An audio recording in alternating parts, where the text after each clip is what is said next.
Good afternoon. ശരിക്കും എൻ്റെ വിഷയം ഇതാണ്. കാരണം ഇന്ന് ഫാഷിസത്തെക്കുറിച്ച് പറയുമ്പോൾ എന്താണ് ഫാഷിസം അല്ലാത്തത് എന്നതിനെക്കുറിച്ച് കൂടി പറയേണ്ടതുണ്ട്. അതുകൊണ്ടാണ് രാഷ്ട്രീയ ഫാഷിസം എന്ന ഒരു വിഷയമാണ് പറയാൻ ഉദ്ദേശിച്ചതെങ്കിലും അതിൻ്റെ ടൈറ്റിലൊന്ന് ഞാനൊന്ന് മാറ്റിയത്. ലിബറലിസവും ഫാഷിസം ലിബറലിസം എന്ന വിഷയമാണ്. നമുക്കറിയാം, ഇന്ന് ലോകത്ത് പൊതുവിൽ അംഗീകരിച്ച ഒരു ജനാധിപത്യ വ്യവസ്ഥയുടെ പേരാണ് ലിബറലിസം എന്നത്. അപ്പം എന്താണ് ലിബറലിസം എന്നറിയാൻ അത് ഉയർന്നു വന്ന ഒരു കാലഘട്ടം, അതിൻ്റെ ചരിത്രം, ലിബറലിസ വിരുദ്ധ ചിന്തകളുടെ പരിണാമം, ഇതൊക്കെ നമുക്ക് അറിയേണ്ടതുണ്ട്. കാരണം ഇന്ന് നാം ഫാഷിസം എന്നത് കുറെ കൂടി വിശാലമായ അർത്ഥത്തിലാണ് ഉപയോഗിക്കുന്നത്. നമുക്കറിയാം, ഈ ഞാൻ കൊടുത്തിരിക്കുന്നതൊന്ന് സോവിയറ്റ് യൂണിയൻ്റെ കമ്മ്യൂണിസ്റ്റ് സിംബൽ, അതുപോലെ തന്നെ നാറ്റ്സിസത്തിൻ്റെ ഈ 19ാം നൂറ്റാണ്ട് എന്ന് പറഞ്ഞാൽ ഒരുപാട് രണ്ട് വലിയ നിറം പിടിപ്പിച്ച കഥകൾ രചിക്കപ്പെട്ട കാലമായിരുന്നു. ഈ രണ്ട് കഥകളെയും സാക്ഷാത്കരിച്ച, പ്രയോഗവൽക്കരിച്ച നൂറ്റാണ്ടായിരുന്നു 20ാം നൂറ്റാണ്ടെന്ന് പറഞ്ഞത്. ഏതാണ്ട് 23 വർഷം മാത്രം നീണ്ടുനിന്ന അതിലെ ഒരു കഥ ഫാഷിസം അല്ലെങ്കിൽ നാറ്റ്സിസം. ഞാൻ രണ്ടിനെയും ഒന്നായിട്ടാണ് തൽക്കാലം ഒരു സൗകര്യത്തിന് വേണ്ടി ഇപ്പോൾ ഉപയോഗിക്കുന്നത്. കാരണം രണ്ടിലും വ്യത്യാസങ്ങളുണ്ട്. ഫാഷിസം എന്ന് നമ്മൾ അറിയുന്ന ഇപ്പോൾ ഇറ്റാലിയൻ ഫാഷിസം, അതുപോലെ നാറ്റ്സിസം ആണെങ്കിൽ ജർമ്മനിയിലെ ഹിറ്റ്ലറുടെ നാറ്റ്സിസം, തമ്മിൽ ഒരുപാട് സമാനതകളുണ്ടെങ്കിൽ പോലും വ്യത്യാസങ്ങളുണ്ട്. പക്ഷേ ഒരു സൗകര്യത്തിന് വേണ്ടി ഇപ്പോൾ തൽക്കാലം നമുക്ക് ഫാഷിസം എന്ന്, അല്ലെങ്കിൽ ഞാൻ രണ്ടും ഉപയോഗിക്കും, നാസിസം എന്നും ഫാഷിസം എന്നും ഉപയോഗിക്കുന്നത് ഒരർത്ഥത്തിലാണ്. അതായത് രണ്ടും ലിബറൽ വിരുദ്ധ രാഷ്ട്രീയ വ്യവസ്ഥയെ അടയാളപ്പെടുത്തുന്നു എന്ന അർത്ഥത്തിൽ. അപ്പം ഞാൻ പറഞ്ഞു വന്നത്, 23 വർഷം മാത്രമേ ഫാഷിസം യൂറോപ്പിൽ നിലനിന്നിരുന്നുള്ളൂ. പക്ഷേ ഏതാണ്ട് 70 വർഷത്തിലധികം നീണ്ടുനിന്ന മറ്റേ കഥയുടെ, കമ്മ്യൂണിസത്തിൻ്റെ, അതുമൂലമുണ്ടായ രക്തച്ചൊരിച്ചിലുകളും വംശഹത്യകളും മറ്റൊരുപാട് കിരാത കൃത്യങ്ങളും അത്ര തന്നെയോ അല്ലെങ്കിൽ അതിനേക്കാളേറെ ഈ 23 വർഷം മാത്രം നീണ്ടുനിന്ന രാഷ്ട്രീയ വ്യവസ്ഥ അല്ലെങ്കിൽ സംവിധാനം അല്ലെങ്കിൽ പ്രത്യയശാസ്ത്രം ത്തിൻ്റെ ഫലമായി യൂറോപ്പിലുണ്ടായിരുന്നു എന്ന് പറയാനാണ്.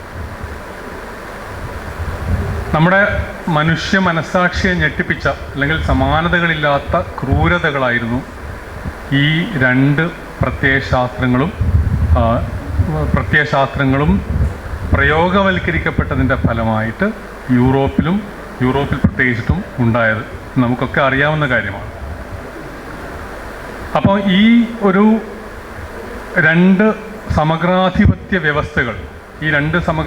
വ്യവസ്ഥകൾ എന്ന് പറയുന്നത്, ഒന്ന് കമ്മ്യൂണിസം, പ്രത്യേകിച്ചും അത് സോവിയറ്റ് യൂണിയനിൽ നടപ്പാക്കപ്പെട്ടത്, അതുപോലെ തന്നെയാണ് ഫാഷിസം എന്നത്, അത് യൂറോപ്പിൽ ജർമ്മനിയിലും മറ്റ് സ്ഥലങ്ങളിലും ഇറ്റലിയിലൊക്കെ നടപ്പാക്കപ്പെട്ട ഈ സമഗ്രാധിപത്യ രൂപങ്ങൾ, പ്രത്യയശാസ്ത്രങ്ങൾ ഉണ്ടാക്കിയ ക്രൂരകൃത്യങ്ങളെ, നാടുകടത്തലുകളെ, വംശഹത്യകളെ ഒക്കെ ഇന്ന് നമ്മൾ നമ്മുടെ ഇന്നത്തെ ആധുനിക ജീവിതത്തിൽ എന്താണ് നൈതികത, എന്തായിരിക്കണം നൈതികത എന്ന് നിർവചിക്കാനുള്ള നിർവചനങ്ങളുടെ അതിർത്തിക്ക് പുറത്ത് നിൽക്കുന്ന ഇരുണ്ട അടഞ്ഞ ലോകങ്ങളെയൊക്കെ സൂചിപ്പിക്കാനാണ് ഇന്ന് നമ്മൾ ഫാഷിസം എന്ന് പറയുന്നത്. അതായത് ശരിക്കും പറഞ്ഞാൽ ചരിത്രത്തിൽ ഒരു കാലത്ത് യൂറോപ്പിലുണ്ടായിരുന്ന അർത്ഥത്തിൽ ഒരു സമഗ്രാധിപത്യ ഫാഷിസമോ മറ്റ് സമഗ്രാധിപത്യ രൂപങ്ങളോ ഇന്ന് നിലനിൽക്കുന്നില്ല. പക്ഷേ അതിൻ്റെ ആശയങ്ങളും ചിന്തകളും മറ്റ് പല രൂപങ്ങളിലും ഇന്നും നിലനിൽക്കുന്നു. അതിൻ്റെ എന്തിനെയാണോ ഈ ഐഡിയോളജീസ് ഒപ്പോസ് ചെയ്യുന്നത്, എന്തിൻ്റെ നാശമാണ് ഈ പ്രത്യയശാസ്ത്രങ്ങൾ ആഗ്രഹിക്കുന്നത്, അതിൻ്റെ പേരാണ് യഥാർത്ഥത്തിൽ ലിബറലിസം എന്നത്. ലിബറലിസം എന്ന് കൊണ്ട് സൂചിപ്പിക്കുന്നത് ഈ പറഞ്ഞ രണ്ട് സമഗ്രാധിപത്യ രൂപങ്ങളും, രണ്ട് മാത്രമല്ല മൂന്നാമതൊന്നും കൂടി ഇപ്പം വന്നിരിക്കുകയാണ് ഇസ്ലാമിസം എന്നത്. ഇന്നൊരു പക്ഷേ 20ാം നൂറ്റാണ്ടിൻ്റെ അപകടങ്ങളായിരുന്നു നാക്സിസവും മാർക്സിസവും ആണെങ്കിൽ, ഇന്ന് നമുക്കൊരു പക്ഷേ ലിബറലിസത്തിന് ഏറ്റവും വലിയ ഭീഷണിയായി നിൽക്കുന്ന ഒരു പ്രത്യയശാസ്ത്രമാണ് ഇസ്ലാമിസം എന്ന് പറയുന്നത്.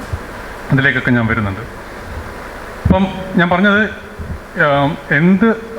നമ്മുടെ ഈ നൈതികതയുടെ അതിർത്തിക്കപ്പുറത്ത് നാം നിർത്തുന്ന ഈ അടഞ്ഞ ലോകങ്ങൾ, ക്ലോസ്ഡ് വേൾഡ്, ഓപ്പൺ സൊസൈറ്റിക്ക് എതിരായിട്ടുള്ള, ഓപ്പൺ സൊസൈറ്റിയുടെ നാശത്തെ ആഗ്രഹിക്കുന്ന, നമ്മുടെ നൈതികതയുടെ പുറത്ത് നിർത്താൻ നാം എപ്പോഴും ആഗ്രഹിക്കുന്ന ഒരു ലോകത്തെ, ഒരു ചിന്തയെ, ഒരു ആശയത്തെയൊക്കെ സൂചിപ്പിക്കാനുള്ള വാക്കാണ് ഇന്ന് ഫാഷിസം എന്നത്.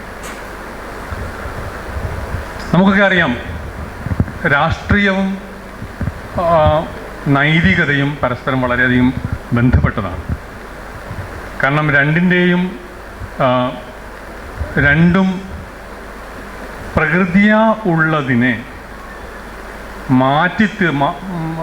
വ്യത്യസ്തമായി പ്രകൃതിയാ ഉള്ളതിനെ മാറ്റുന്നതിന്, അതായത് ഈസ് എന്നതിനെ ഓട്ടാക്കി മാറ്റുന്നതിൻ്റെ അന്വേഷണങ്ങളുടെ മേഖലയാണ് ശരിക്കും പറഞ്ഞാൽ ഈ രാഷ്ട്രീയം എന്നതും അതുപോലെ തന്നെ നൈതികത എന്നതും. ഈസിനെ എങ്ങനെയാണ് ഓട്ടാക്കുക?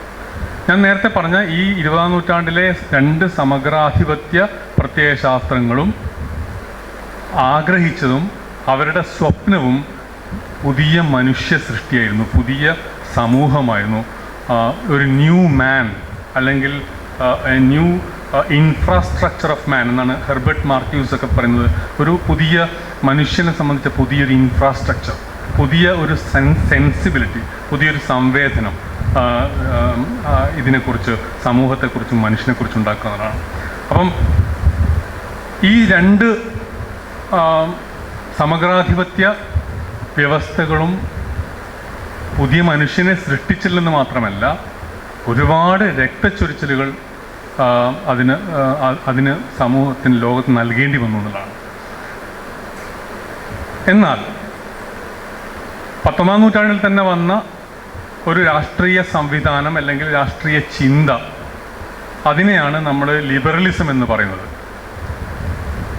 ഈ ലിബറലിസത്തിൻ്റെ ഒരു പ്രത്യേകത എന്ന് പറയുന്നത്, അതും ആഗ്രഹിക്കുന്നത് ഒരു നല്ല സമൂഹത്തെ, ഒരു ബെറ്റർ സൊസൈറ്റി, ബെറ്റർ ലൈഫ് ഒക്കെ കാണുന്ന ഒരു ഓട്ടിനെയാണ് ലിബറലിസം കാണുന്നത്. പക്ഷേ ലിബറലിസത്തിന് രക്തച്ചൊരിച്ചിലിൻ്റെ ആവശ്യമില്ലായിരുന്നു എന്നതാണ്. അതാണ് അവ തമ്മിലുള്ള വ്യത്യാസം. അതും കാണുന്നൊരു പുതിയ സമൂഹത്തിന് തന്നെയാണ്. ഈ 20ാം നൂറ്റാണ്ടിൻ്റെ സമഗ്രാധിപത്യ വ്യവസ്ഥകൾക്ക് അത് ഉയർന്നു വന്ന സാഹചര്യങ്ങളെക്കുറിച്ച് മനസ്സിലാകണമെങ്കിൽ നമ്മളൊക്കെ സാധാരണ പറയുന്ന ഒരു വാക്കാണ് ജ്ഞാനോദയം എന്നത്, എൻലൈറ്റൻമെൻറ്റ്. എൻലൈറ്റൻമെൻറ്റിൻ്റെ, യൂറോപ്പിലെ എൻലൈറ്റൻമെൻറ്റ്, പ്രത്യേകിച്ചും ഫ്രഞ്ച് റെവല്യൂഷനോടുകൂടി, ഫ്രഞ്ച് റെവല്യൂഷന് മുമ്പ് തന്നെ ഉണ്ടായൊരു ചിന്താ പ്രസ്ഥാനമാണ് എൻലൈറ്റൻമെൻറ്റ്. എൻലൈറ്റൻമെൻറ്റിൻ്റെ കാലത്ത് തന്നെ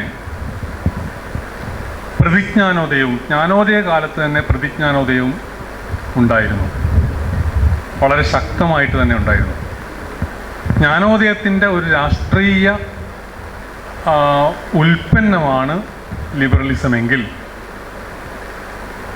ലിബറലിസ്റ്റ് വിരുദ്ധ ചിന്തകൾ പ്രതിജ്ഞാനോദയത്തിൻ്റെ ഉൽപ്പന്നമാണെന്ന് പറയാം. ഞാൻ അതിനൊരു കൗണ്ടർ ലിബറലിസമാണ് തൽക്കാലം അങ്ങനെ നമുക്ക് വിളിക്കാം. ഒരു ആൻറ്റി ലിബറലിസം അല്ലെങ്കിൽ കൗണ്ടർ ലിബറലിസം, ഒരു പ്രതി ലിബറലിസം എന്ന് പറയാം. അപ്പോൾ ഈ ജ്ഞാനോദയ കാലത്ത് തന്നെ ഉയർന്നു വന്ന ചിന്താധാരകളിൽ നിന്നാണ്, അവിടെയാണ് ലിബറലിസത്തിൻ്റെയും പ്രതിലിബറലിസത്തിൻ്റെയും സ്രോതസ് നാം കാണേണ്ടത്. ലിബറലിസത്തിൻ്റെ പ്രധാന സവിശേഷതകൾ നമുക്കറിയാം, അതിൻ്റെ സാർവത്രികതയാണ്, യൂണിവേഴ്സലിസമാണ്. അതുപോലെ തന്നെ ലിബറലിസം, ജ്ഞാനോദയം എന്നും വ്യക്തികളെ, ഇൻഡിവിജ്വലിസമാണ് അതിൻ്റെ പ്രധാന ഒരു അടിത്തറ എന്ന് പറയുന്നത്. ഇൻഡിവിജ്വലിൻ്റെ, വ്യക്തികളുടെ വ്യക്തിപ്രധാന പരതയാണ് അതിൻ്റെ പ്രത്യേകത. വ്യക്തിയുടെ സംരക്ഷണവും വ്യക്തിയുടെ സ്വാതന്ത്ര്യവും ആണ് അത് എപ്പോഴും ഊന്നൽ കൊടുക്കുന്നത്. ഇതിന് നേരെ വ്യത്യസ്തമാണ് യഥാർത്ഥത്തിൽ കൗണ്ടർ ലിബറലിസം അല്ലെങ്കിൽ പ്രതി ലിബറലിസം. അതായത് അത് യൂണിവേഴ്സലിസത്തിന് പകരം അത് കാണുന്നത് ഒരു പർട്ടിക്കുലറിസമാണ് എന്ന് പറയാം. ഒരു വിശിഷ്ടവാദമാണ്. ഓരോ സംസ്കാരവും അതിൻ്റേതായ വൈശിഷ്ട്യങ്ങളും അതിൻ്റേതായ ഒരു ഓട്ടോണമിയും അനുഭവിക്കുന്ന ഒരു സിദ്ധാന്തം. അതുപോലെ തന്നെ ഓരോ സമൂഹവും അത് ഓർഗാനിക്കാണ്, വളരെ ജൈവ സമൂഹത്തെയാണ്, ഒരു ഓർഗാനിസിസ്റ്റ് കാഴ്ചപ്പാടാണ്. നേരത്തെ ലിബറലിസത്തിൽ കണ്ടത് ഇൻഡിവിജ്വലിസ്റ്റിക് ആണെങ്കിൽ അതിന് വിപരീതമായിട്ട് ഒരു ഓർഗാനിസിസ്റ്റ് കാഴ്ചപ്പാടാണ് സമൂഹത്തെക്കുറിച്ച് ഉണ്ടായത്. വ്യക്തി അപ്രധാനമാണ്, ഒരു സമൂഹം ഒരു ഓർഗനായിട്ടാണ് കാണുന്നത്. ഒരു സമഷ്ടിവാദം, കലക്റ്റീവായിട്ടുള്ള കലക്റ്റിവിസം എന്നും പറയാം. അപ്പോൾ ഈ രണ്ട് രാഷ്ട്രീയ ധാരകളെയും പൊതുവിൽ നാം ശീലിച്ചത് ഇടത് വലത് കള്ളികളിൽ കാറ്റഗറൈസ് ചെയ്യുക എന്നതാണ്. അതായത് ലിബറലിസത്തിനെ പൊതുവിൽ നമ്മൾ ഇടതായിട്ടും മറ്റ് കൗണ്ടർ ലിബറലിസത്തിനെ റൈറ്റായിട്ടും വലതായിട്ടും കാണുന്നു എന്ന രീതിയിൽ പലപ്പോഴും നമ്മുടെ ഒരു ശീലം അങ്ങനെയാണ്. പക്ഷേ യഥാർത്ഥത്തിൽ നമ്മുടെ ഈ ലിബറലിസ്റ്റ് വിരുദ്ധ ചിന്തകളുടെ ഒരു പരിണാമം പരിശോധിക്കുമ്പോൾ ഇടത് വലത് ചിന്തകളും ആശയങ്ങളും അവയുടെ ഒരു സിന്തസിസ്, അവയുടെ ഒരു സംശ്ലേഷണം ഇതിൻ്റെ ഫാഷിസത്തിൻ്റെ സമഗ്രാധിപത്യ സിദ്ധാന്തങ്ങളുടെ വ്യവസ്ഥകളുടെ ഒക്കെ വളർച്ചയ്ക്ക് വലിയ പങ്ക് വഹിച്ചിരുന്നു എന്ന് കാണാൻ കഴിയും. അത് പ്രത്യേകിച്ചും യൂറോപ്പിലൊക്കെ വലിയ ഒരു റോള് ഈ ലെഫ്റ്റ് റൈറ്റ് സിദ്ധാന്തങ്ങളുടെ അല്ലെങ്കിൽ അതിൻ്റെ സൈദ്ധാന്തികരുടെ ഒക്കെ സിന്തസിസിന് നല്ല റോൾ ഉണ്ടായിരുന്നു എന്ന് കാണാൻ പറ്റുന്നു. അതുകൊണ്ട് തന്നെ നമുക്ക് ഒരു കൃത്യമായി ഇടത് വലത് കള്ളികളിൽ നേരത്തെ ഞാൻ പറഞ്ഞ ജ്ഞാനോദയാനന്തരം ഉണ്ടായ രാഷ്ട്രീയ സിദ്ധാന്തങ്ങൾ, അതായത് ലിബറലിസവും കൗണ്ടർ ലിബറലിസവും, അതിനെ ഇടത് വലത് കാറ്റഗറിയിൽ കൃത്യമായി വെക്കാൻ പറ്റില്ല എന്നാണ് പറഞ്ഞു വന്നതിൻ്റെ അർത്ഥം. ഒരുപാട് മറ്റു ചില സവിശേഷതകൾ നമുക്ക് കൗണ്ടർ ലിബറലിസത്തിൽ പ്രതി ലിബറലിസത്തിൽ കാണാൻ പറ്റും. അത് ഒന്ന്, പലപ്പോഴും കൗണ്ടർ ലിബറലിസം പ്രാധാന്യം കൊടുത്തത്, ഞാൻ നേരത്തെ പറഞ്ഞു ഇൻഡിവിജ്വലിൻ്റെ റൈറ്റിനോ പ്രൊട്ടക്ഷനോ അല്ല എന്ന് പറഞ്ഞു. അതുപോലെ തന്നെയാണ് കൗണ്ടർ ലിബറലിസം എപ്പോഴും ഊന്നൽ കൊടുത്തത് സംസ്കാരത്തിനാണ്, കൾച്ചറിനാണ്. ഒരു കൾച്ചറൽ, ഇപ്പം നമ്മുടെ ഇന്ത്യയിലിപ്പം സംഘ് പരിവാർ RSSൻ്റെ ഒക്കെ അവരൊരു കൾച്ചറൽ നാഷണലിസം എന്നൊക്കെയാണ് പറയുക. അപ്പം അതാണ് ഒരു പ്രത്യേകത. കൾച്ചറിന് കൂടുതൽ ഊന്നൽ കൊടുക്കുന്നു ഫാഷിസം. മറ്റൊന്ന്, ഈ രണ്ടും പ്രതി ലിബറലിസത്തിൻ്റെ രാഷ്ട്രീയ രൂപമായ, ഞാൻ നേരത്തെ പറഞ്ഞ രണ്ട് സമഗ്രാധിപത്യ വ്യവസ്ഥകളും ചിന്തകളും ആശയങ്ങളും പ്രത്യയശാസ്ത്രങ്ങളും, കമ്മ്യൂണിസവും ഫാഷിസവും രണ്ടായിട്ട് പറഞ്ഞാൽ, ഈ രണ്ടും ഒരു ജീർണതയ്ക്ക് ഒരു പകരം എന്ന നിലയിലാണ് വന്നത്. നിലനിൽക്കുന്ന സമൂഹത്തിലെ ജീർണത, ഡിക്കാഡൻസ്, അതിനെ മാറ്റി പുതിയ ഒരു സമൂഹം, പുതിയ ഒരു മനുഷ്യ സമൂഹം അതിനെ സ്ഥാപിക്കുക എന്നതാണ് രണ്ടിൻ്റെയും ലക്ഷ്യമെന്നത്. അതാണ് ഈ രണ്ടിനും, കമ്മ്യൂണിസത്തിനായാലും ഫാഷിസത്തിനായാലും ഉള്ള പ്രത്യേകത. ഞാൻ നേരത്തെ പറഞ്ഞു, ജ്ഞാനോദയകാലം തൊട്ട് തന്നെ ഈ പ്രതിജ്ഞാനോദയത്തിൻ്റെ ചിന്തകൾ ആരംഭിച്ചിരുന്നു എന്ന് പറഞ്ഞു. അങ്ങനെ ജ്ഞാനോദയ കാലത്ത് പ്രതിജ്ഞാനോദയത്തിൻ്റെ തുടക്കം ഒരുപക്ഷെ നമുക്ക് റൂസോ എന്ന ഫ്രഞ്ച് ചിന്തകനിൽ കാണാൻ കഴിയും. റൂസോയുടെ പല കൃതികളും നമ്മൾ വായിക്കുമ്പോൾ അതിലൊക്കെ നമുക്ക് മാർക്സിനെ കാണാം. അതിൽ നമുക്ക് ഹിറ്റ്ലറെ പോലും കാണാം. എന്നുവെച്ചാൽ യൂറോപ്പിലെ വലതുപക്ഷ എക്സ്ട്രീം റൈറ്റ് അല്ലെങ്കിൽ ഒരു ഓർഗാനിസിസ്റ്റ് റൈറ്റിനെ സ്വാധീനിച്ചതിൽ, അതുപോലെ തന്നെ ലെഫ്റ്റിനെയും സ്വാധീനിച്ചതിൽ റൂസോക്ക് വലിയ പങ്കുണ്ടെന്ന് കാണാൻ പറ്റും.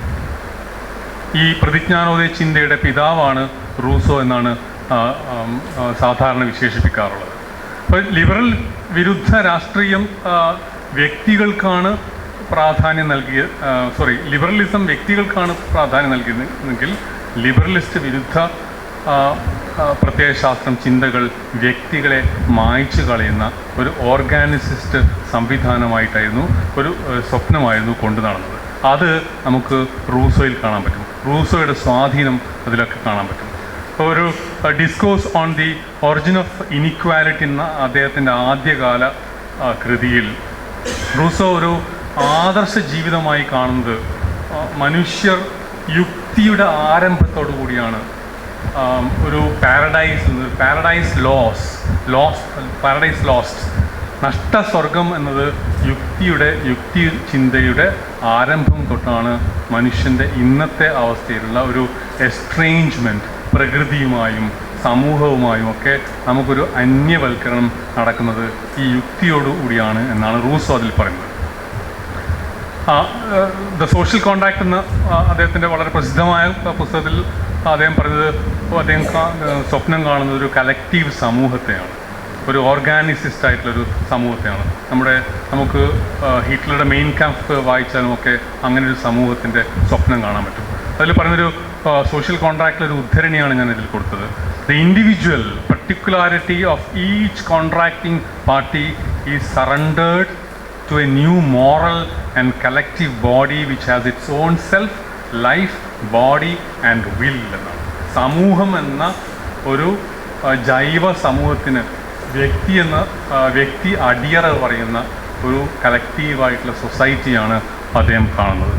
ചുരുക്കത്തിൽ ഈ പ്രതിലിബറലിസം എന്നാൽ ജ്ഞാനോദയത്തിൻ്റെ അതിൻ്റെ വ്യക്തിപ്രധാനപരതയുടെ നമ്മളിപ്പം സാധാരണ ബൂർഷ്വാ മൂല്യങ്ങളുടെ അല്ലെങ്കിൽ ജനാധിപത്യത്തിൻ്റെ സമൂഹമെന്നാൽ വ്യക്തികളുടെ കൂട്ടായ്മയാണെന്നും വ്യക്തികളുടെ അവകാശങ്ങൾ സംരക്ഷിക്കാനുള്ളതാണെന്നുമുള്ള എല്ലാ മൂല്യങ്ങളുടെയും തിരസ്കാരമാണ് യഥാർത്ഥത്തിൽ ഈ ഫാഷിസം എന്ന് പറയുന്നത്, അല്ലെങ്കിൽ എല്ലാ സമഗ്രാധിപത്യ വ്യവസ്ഥകളും. നേരത്തെ ഞാൻ പറഞ്ഞു, ഫാഷിസം എന്ന് നമ്മൾ ഇന്ന് ഉപയോഗിക്കുന്നത് കുറെ കൂടി വിശാലമായിട്ടാണ്. ആർക്കും ആരെയും വിളിക്കാനുള്ള ഒരു അധിക്ഷേപമായിട്ട് പോലും ഇന്ന് ഫാഷിസം മാറിയിരിക്കുന്നു. ആരും ഇന്ന് ഫാഷിസം സ്വയം സ്വീകരിക്കുന്നൊരു പദമല്ല. ഇപ്പം ഇറ്റലിയിലെ ഫാഷിസ്റ്റ് പാർട്ടി എന്നൊക്കെ അന്ന് പറഞ്ഞെങ്കിൽ ഇന്ന് ഫാഷിസ്റ്റ് എന്ന് പറയാൻ പറ്റുന്ന പാർട്ടികൾ പോലും ഫാഷിസം എന്ന വാക്ക് ഉപയോഗിക്കില്ല. അപ്പം അത് കുറെ കൂടി വിശാലമായിട്ടാണ് ഉപയോഗിക്കുന്നത് എന്നതുകൊണ്ട് തന്നെ അതിനെ നമ്മൾ കുറെ കൂടി ഒരു ക്ലിപ്തപ്പെടുത്തേണ്ടതുണ്ട്, അതിനെ കുറെ കൂടി കണിശമാക്കേണ്ട ആവശ്യമുണ്ട്. രണ്ട് സമഗ്രാധിപത്യ വ്യവസ്ഥയിലും കാണുന്ന ഈ ഫാഷിസം എന്നത് നിർവചിക്കുന്നതിനപ്പുറമായതുകൊണ്ട് തന്നെ, നിർവചിക്കാൻ എളുപ്പമല്ലാത്തത് കൊണ്ട് തന്നെ എല്ലാ ചിന്തകരും ഫാഷിസത്തെക്കുറിച്ച് പഠിച്ച ഒരുപാട് ചിന്തകർ, പണ്ഡിതർ, ഗവേഷകർ അവരൊക്കെ ഒരു ഫാഷിസ്റ്റ് മിനിമം എന്നത് എന്തായിരിക്കുമെന്ന അന്വേഷണം നടത്തിയതായി കാണാം. എല്ലാവർക്കും ഒരു ജനറിക് ഫാഷിസം, ഒരു സാമാന്യ ഫാഷിസം എന്താണ് എന്നത്. കാരണം ചരിത്രത്തിൽ നിലനിന്ന ഇല്ലാതായ ഫാഷിസം ഇന്നില്ല. അപ്പോൾ എന്താണ് ഇന്ന് നമ്മൾ ഫാഷിസം എന്ന് പറയുമ്പോൾ അതിൻ്റെ എസെൻസ് എന്താണ്, അതിൻ്റെ കോർ പ്രിൻസിപ്പിൾസ് എന്താണെന്നുള്ള ഒരു അന്വേഷണം. അതിനാണ് ഫാഷിസ്റ്റ് മിനിമം അല്ലെങ്കിൽ ജനറിക് ഫാഷിസം എന്നൊക്കെ പറയാവുന്നത്. അങ്ങനെ ജനറിക് ഫാഷിസത്തിന് ഒരു ഫാഷിസ്റ്റ് സ്വഭാവത്തെ അടയാളപ്പെടുത്താൻ വേണ്ടി സ്റ്റീവ് സ്റ്റേൺഹെൽ എന്ന ഫ്രഞ്ച് പണ്ഡിതൻ, ഫാഷിസത്തെക്കുറിച്ച് ഒരുപാട് പഠനങ്ങൾ നടത്തിയ സ്റ്റീവ് സ്റ്റേൺഹെൽ, അദ്ദേഹം പറയുന്നത് synthesis of left and right, പ്രത്യേകിച്ചും France neither right nor left എന്ന അദ്ദേഹത്തിൻ്റെ പ്രസിദ്ധമായ പുസ്തകത്തിൽ പ്രത്യേകിച്ചും ഫ്രാൻസിൽ എങ്ങനെയാണ് വലതുപക്ഷവും ഇടതുപക്ഷത്തിൻ്റെയും സംശ്ലേഷണം ഈ ഫാഷിസ്റ്റ് മനോഭാവത്തിൻ്റെ വികസനത്തിന് സഹായിച്ചത് എന്ന് അദ്ദേഹം ചൂണ്ടിക്കാണിക്കുന്നുണ്ട്. അദ്ദേഹത്തിൻ്റെ വളരെ പ്രസിദ്ധമായ മറ്റൊരു പുസ്തകമാണ് the birth of the fascist ideology. അത് സ്റ്റേൺഹെല്ലും മറ്റൊരു രണ്ടുപേരും കൂടി എഴുതിയതാണ്. അപ്പം ഒരു കോർ പ്രിൻസിപ്പിൾസ് അല്ലെങ്കിൽ ഒരു സെറ്റ് ഓഫ് പ്രിൻസിപ്പിൾസ് ആയിട്ട് നമുക്ക് ഫാഷിസത്തിനെ അടിസ്ഥാന തത്വങ്ങളായിട്ട് പറയാൻ പറ്റുന്ന ചില ഗുണങ്ങൾ അല്ലെങ്കിൽ ചില സവിശേഷതകൾ ഇതൊക്കെയാണ്. ഒന്ന്, ഒരു സമഷ്ടി സമൂഹത്തെ, ഞാൻ നേരത്തെ പറഞ്ഞല്ലോ, ഒരു ഓർഗാനിസ്റ്റ് ഒരു സമൂഹത്തെയാണ് അത് വിഭാവനം ചെയ്യുന്നത്. മറ്റൊന്ന്, അത് വളരെ റൈറ്റായിട്ടൊരു പ്രത്യയശാസ്ത്രമായതുകൊണ്ട് തന്നെ മറ്റൊരു പ്രത്യയശാസ്ത്രത്തെ അല്ലെങ്കിൽ പ്രത്യയശാസ്ത്ര ബഹുസ്വരത അതൊരിക്കലും അനുവദിക്കില്ല. നമ്മൾ ഇസ്ലാമിലും കാണുന്നതാണ്. ഒരിക്കലും അത് മറ്റൊരു മതത്തെയോ മറ്റൊരു വിശ്വാസത്തെയോ അത് അനുവദിക്കില്ല. കമ്മ്യൂണിസത്തിലായാലും ഹിറ്റ്ലറുടെയോ അല്ലെങ്കിൽ ഇറ്റലിയിലെ ഫാഷിസ്റ്റ് പാർട്ടിയോ ഈ ഒരു ബഹുസ്വരത അനുവദിക്കുകയില്ല. പക്ഷേ ഫാഷിസത്തിൻ്റെ ഒരു ചെറിയൊരു പ്രധാനപ്പെട്ട ഒരു ബലഹീനത എന്ന് വേണമെങ്കിൽ പറയാവുന്നത്, മാർക്സിസത്തിന് കമ്മ്യൂണിസത്തിന് ഒരു ഡോക്ട്രിനെയർ സോഴ്സ് ഉണ്ട്. നമുക്കെപ്പോഴും മടങ്ങിപ്പോകാൻ പറ്റുന്ന ഒരു ടെക്സ്റ്റ് ഉണ്ട്. അങ്ങനെ ഒരു മൂലകൃതി ഫാഷിസത്തിനില്ല. അങ്ങനെ ഒരു ഒറിജിനൽ തിങ്കർ ഫാഷിസത്തിനില്ല. ഒരുപാട് 19ാം നൂറ്റാണ്ട് മുതൽ അല്ലെങ്കിൽ 18ാം നൂറ്റാണ്ട് മുതൽ ഞാൻ പറഞ്ഞ കൗണ്ടർ എൻലൈറ്റൻമെൻ്റ് കാലം മുതൽ 19ാം നൂറ്റാണ്ടിലെ എഴുത്തുകാർ നീച്ചയെ പോലെയൊക്കെയുള്ള തത്വചിന്തകരും മറ്റും ഇവരുടെയൊക്കെ സ്വാധീനത്തിൻ്റെ ഫലമായി ഉണ്ടായ ഒരു ചിന്താരൂപത്തെയാണ് നമ്മൾ ഫാഷിസം എന്ന് വിളിക്കുന്നത്. നേരെ മറിച്ച് മാർക്സിസത്തിനാണെങ്കിൽ കമ്മ്യൂണിസത്തിനാണെങ്കിൽ എപ്പോഴും തിരിച്ചു പോകാനുള്ള ഒരു സോഴ്സ് ഉണ്ട്, മാർക്സ് ഉണ്ട്. നമുക്കെപ്പോഴും വായിക്കേണ്ടുന്ന അല്ലെങ്കിൽ വായിച്ചുകൊണ്ടേയിരിക്കേണ്ടുന്ന അല്ലെങ്കിൽ പുനർവായന എപ്പോഴും ആവശ്യമായി വരുന്ന ഒരു സോഴ്സാണ് മാർക്സ് എന്ന് പറയുന്നത്. മാർക്സിസത്തിൻ്റെ ഫലമായി എന്തുമാത്രം ക്രൂരതകൾ ലോകത്തുണ്ടായാൽ പോലും തിരിച്ച് ഇതല്ല യഥാർത്ഥ യഥാർത്ഥ മാർക്സിസം ദാസ് ക്യാപിറ്റൽ വായിക്കുക അല്ലെങ്കിൽ മാർക്സിൻ്റെ ആദ്യകാല കൃതികൾ വായിച്ചാൽ കാണാൻ പറ്റും എന്നൊക്കെ പറഞ്ഞുകൊണ്ട് മാർക്സ് വായനകൾ എന്നൊക്കെ പറഞ്ഞിപ്പോൾ ഒരു പുസ്തകം വന്നിട്ടുണ്ട്. മാർക്സിനിങ്ങനെ വായിച്ചുകൊണ്ടേയിരിക്കും, പുനർവായനകൾ. അപ്പോൾ ഒരു ഫാഷിസത്തിൻ്റെ ഒരു ബലഹീനത അതാണ്. അവർക്കൊരു ഫാഷിസത്തിൽ റിവിഷനിസം ഒരിക്കലും സാധ്യമല്ല. മാർക്സിസത്തിൽ റിവിഷനിസ്റ്റുകളായിക്കൊണ്ടേയിരിക്കാം. നമുക്കെപ്പോഴും നമ്മളൊരു ഒറിജിനൽ മാർക്സ് ഉണ്ടെന്നും അതാണ് യഥാർത്ഥ മാർക്സ് എന്നും പറഞ്ഞുകൊണ്ട് ഒരു മാർക്സിസ്റ്റ് റിവിഷനിസം സാധ്യമാണെങ്കിൽ ഫാഷിസത്തിൽ അങ്ങനെ റിവിഷനിസം സാധ്യമല്ല. ഒരു നാറ്റ്സി ക്രൂഷേവിനെ കുറിച്ച് നമുക്ക് ആലോചിക്കാൻ പറ്റില്ല. ക്രൂഷേവ് 1956 20ാം പാർട്ടി കോൺഗ്രസിൽ സ്റ്റാലിൻ ചെയ്ത ക്രൂരകൃത്യങ്ങളെക്കുറിച്ചൊക്കെ രഹസ്യ റിപ്പോർട്ടിൽ പറയുകയുണ്ടായി. അങ്ങനെ ഒരു രഹസ്യ റിപ്പോർട്ടോ ക്രൂഷേവോ ഒന്നും ഫാഷിസം ഒരു കുറേ കാലം കൂടി നിലനിന്നിരുന്നുവെങ്കിൽ ഒരു ക്രൂഷേവ് ഫാഷിസ്റ്റ് അല്ലെങ്കിൽ നാറ്റ്സി ക്രൂഷേവ് ഉണ്ടാകുമായിരുന്നില്ല എന്നാണ് എൻ്റെ ഊഹം. അപ്പോൾ ഇതിന് ഫാഷിസ്റ്റ് ചിന്തകളുടെ പരിണാമത്തിന് ഇടത് വലത് ചിന്തകരുടെ സ്വാധീനം ഉണ്ടായിരുന്നു എന്ന് ആണ് ഈ സീവ് സ്റ്റേൺഹെൽ അദ്ദേഹത്തിൻ്റെ 2 പുസ്തകങ്ങളിലും പറയുന്നത്. പ്രത്യേകിച്ചിട്ടും ഈ നൈദർ റൈറ്റ് നോർ ലെഫ്റ്റ്. മറ്റൊരു ഫാഷിസത്തെക്കുറിച്ച് പഠിച്ചൊരു വ്യക്തിയാണ് റോജർ ഈറ്റൽ. അദ്ദേഹവും ഫാഷിസ്റ്റ് മിനിമം എന്താണെന്നുള്ള ഒരു അന്വേഷണമാണ്. അതായത് അദ്ദേഹത്തിൻ്റെ ഒരു പ്രസിദ്ധമായ ഒരു ഉപന്യാസമാണ് on defining fascist minimum the centrality of ideology by Roger Eatwell എന്നാണ് എഴുതിയാണ്. അതിൽ കൊടുത്തൊരു ഡെഫിനിഷനാണ് ഒരു കോർ എന്താണ്, ഫാഷിസത്തിൻ്റെ കോർ എന്താണെന്നുള്ളതാണ്. നമുക്കറിയാം അതിൽ പറയുന്നത് an ideology that strives to forge social rebirth. എപ്പോഴൊരു സാമൂഹ്യ പുനർജന്മമാണ്. നേരത്തെ ഉണ്ടായിരുന്ന ഒരു മനോഹരമായ വ്യവസ്ഥ അത് പിന്നീട് ഡിക്കാഡൻ്റായി, ആ ഡിക്കാഡൻസിൽ നിന്നും വീണ്ടും ഒരു പുനർജന്മം, ഒരു റീബർത്ത് ആണ് ഫാഷിസം ആഗ്രഹിക്കുന്നത്. അതെല്ലാത്തിലും കാണാം. ഇപ്പം മാർക്സിസത്തിലും അതാണ്. നേരത്തെ ഒരു സുന്ദരമായൊരു സമൂഹം ഉണ്ടായിരുന്നു, അത് പിന്നീട് ക്യാപിറ്റലിസത്തിൻ്റെ ഫലമായിട്ടൊക്കെ ജീർണത ഉണ്ടായി. ലിബറലിസം പാർലമെൻ്ററിസവും ഒക്കെ നമ്മുടെ സമൂഹത്തെ ഫ്രാഗ്മെൻറ്റ് ചെയ്തു, ജീർണിപ്പിച്ചു. ആ ജീർണതയിൽ നിന്നും ഒരു സുന്ദരമായൊരു പ്രോഡക്റ്റ് എങ്ങനെയാണ്, സമൂഹം എങ്ങനെയാണ് നിർമ്മിക്കുക, ഇതാണ് ഈ സമഗ്രാധിപത്യ പ്രത്യയശാസ്ത്രം കണ്ടത്. അതാണ് ഒരു റീബർത്ത് കോൺസെപ്റ്റാണ്. മറ്റൊന്ന് based on a holistic national radical third way. ആ ഒരു വാക്കിൽ തന്നെ എല്ലാം ഉണ്ട്. ഒന്ന് ഹോളിസ്റ്റിക് ആണ്, സമൂഹത്തെക്കുറിച്ചുള്ളൊരു ഓർഗാനിക് ആയിട്ടുള്ളൊരു സങ്കല്പമാണ്. ഹോൾ എന്നതാണ്, മുഴുവനാണ്, സമഗ്രമാണ്, മറ്റ് പാർട്ടുകളെക്കാളും വലുത് അല്ലെങ്കിൽ ഗ്രേറ്റർ എന്ന് പറയുന്ന ഒരു സമൂഹ സിദ്ധാന്തം സമൂഹത്തെ ഒരു ഓർഗാനിക് സങ്കല്പത്തിൽ ഒരു ഓർഗാനിക് സങ്കല്പം മുന്നോട്ട് വെക്കുന്നു. അതുപോലെ തന്നെ നാഷണലിസമാണ് മറ്റൊരു പ്രത്യേകത. പിന്നെ റാഡിക്കലാണ്, ഫാഷിസം റാഡിക്കലാണ്. ഫാഷിസം ആയാലും മാർക്സിസം ആയാലും അതൊരു രണ്ടും റാഡിക്കൽ മൂവ്മെൻ്റ് ആണ്. എന്താണ് റാഡിക്കൽ കൊണ്ട് ഉദ്ദേശിക്കുന്നത്? റാഡിക്കൽ എന്നുകൊണ്ട് ഉദ്ദേശിക്കുന്നത് രണ്ടും വിപ്ലവ പ്രസ്ഥാനങ്ങളാണ്. രണ്ടും നിലനിൽക്കുന്ന ഒരു ജീർണ സമൂഹത്തെ മാറ്റി പുതിയ ഒരു സമൂഹത്തിൻ്റെ സൃഷ്ടി നടത്താൻ പുറപ്പെട്ട രണ്ട് പ്രത്യയശാസ്ത്രങ്ങൾ. ഇതാണ് ഇങ്ങനെയുള്ള ഇപ്പം ഇസ്ലാമിസത്തിന് നമ്മൾ എന്തുകൊണ്ടാണ് റാഡിക്കൽ എന്ന് പറയുന്നത്? കാരണം അതും ആഗ്രഹിക്കുന്നത് ഒരു പുതിയ സമൂഹത്തെയാണ്. അതും ഒരു റെവല്യൂഷണറി മൂവ്മെൻ്റാണ്, ഒരു റാഡിക്കൽ മൂവ്മെൻ്റാണ്. അപ്പം ഫാഷിസ്റ്റ് അതുപോലെ തന്നെയാണ് ഹോളിസ്റ്റിക് നാഷണൽ റാഡിക്കൽ തേർഡ് വേ. തേർഡ് വേ എന്താണ്? നിലനിൽക്കുന്ന രണ്ട് വ്യവസ്ഥകൾ കാണുന്നു. അന്നത്തെ കാലത്ത് ഫാഷിസവും മാർക്സിസവും ശക്തമായിരുന്ന 20ാം നൂറ്റാണ്ട് ആദ്യകാലത്ത് കണ്ടത് രണ്ട് സിസ്റ്റങ്ങളാണ് ഇപ്പോൾ ഉള്ളത്. ഒന്ന് സോഷ്യലിസം, മറ്റേത് ക്യാപിറ്റലിസം. ഈ രണ്ടിനും പകരം അതാണ് ഫാഷിസം മുന്നോട്ട് വെക്കുന്നത്, റാഡിക്കൽ. പിന്നൊന്ന് മറ്റൊരു പ്രത്യേക സ്റ്റൈലിന് കുറേ ഇമ്പോർട്ടൻസ് കൊടുക്കുന്നു. അതിലേക്ക് ഞാൻ തിരിച്ചു വരുന്നുണ്ട്. എന്താണ് സ്റ്റൈൽ എന്നത്?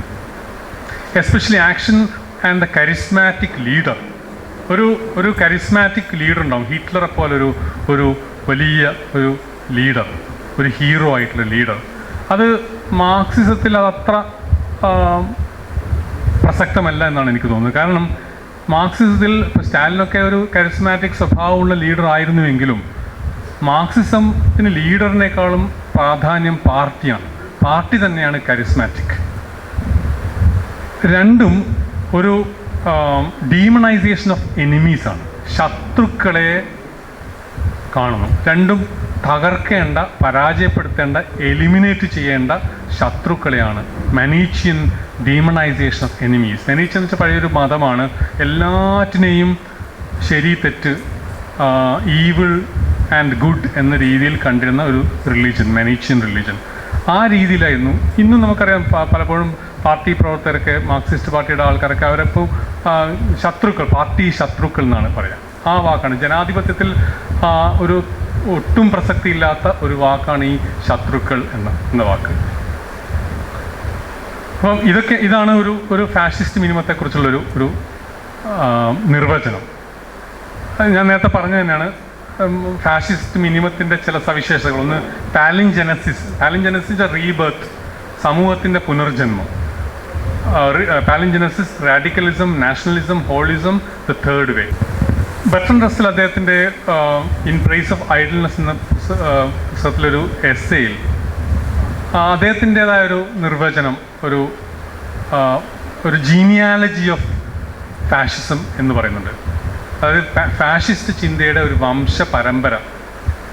അതാണ് റസ്സൽ പറയുന്നത്. അതിൽ റസ്സൽ പറയുന്നത് ഫാഷിസത്തിൻ്റെ ചിന്തകൾ നമുക്ക് നീച്ചയിൽ, അന്നത്തെ ജർമ്മൻ ചിന്തകനായ ഫീച്ചയിൽ, അതുപോലെ തന്നെ കാർലൈൽ, ബ്രിട്ടീഷ് എഴുത്തുകാരനായിരുന്ന കാർലൈൽ, അങ്ങനെ നിരവധി കുറേ എഴുത്തുകാരുടെ ചിന്തകളിൽ അതിൻ്റെ ഈ ഫാഷിസത്തിൻ്റെ ഫാഷിസ്റ്റ് പ്രത്യയശാസ്ത്രത്തിൻ്റെ ഒരു ഭ്രൂണാവസ്ഥയിലുള്ള ഒരു രൂപം കാണാൻ പറ്റും എന്നാണ് റസ്സൽ പറയുന്നത്. ഈ ചിന്തകളിലൊക്കെ കാണുന്ന റസ്സൽ പറയുന്ന കാര്യങ്ങൾ ഇതാണ്. പൊതു സവിശേഷത എന്നത്, ഫാഷിസത്തിൻ്റെ പൊതു സവിശേഷത will over knowledge and happiness ആണ്. അറിവിനും ആർദ്രതയ്ക്കും മേലെ ഇച്ഛയെ ആരാധിക്കുന്ന, ആഘോഷിക്കുന്ന ഒരു തത്വശാസ്ത്രം. അതുപോലെ തന്നെയാണ് പവർ ഓവർ ഹാപ്പിനെസ്. ആ മനുഷ്യരുടെ ആനന്ദത്തെക്കാൾ മേലെ അധികാരത്തെ, അതുപോലെ സമാധാനത്തിന് മേലെ യുദ്ധത്തെ, സംവാദത്തിന് മേലെ ശക്തിയെ ഒക്കെ പ്രതിഷ്ഠിക്കുന്ന ഒരു രാഷ്ട്രീയ സിദ്ധാന്തമാണ് ഫാഷിസം എന്നാണ് അദ്ദേഹം പറയുന്നത്. പ്രൊപ്പഗാൻഡയ്ക്ക് വലിയ റോളാണ് അത്. ഈ രണ്ട് സമഗ്രാധിപത്യ പ്രത്യയശാസ്ത്രങ്ങളിലും പ്രൊപ്പഗാൻഡയാണ് വളരെ വലുത്. പ്രൊപ്പഗാൻഡയിലൂടെയാണ്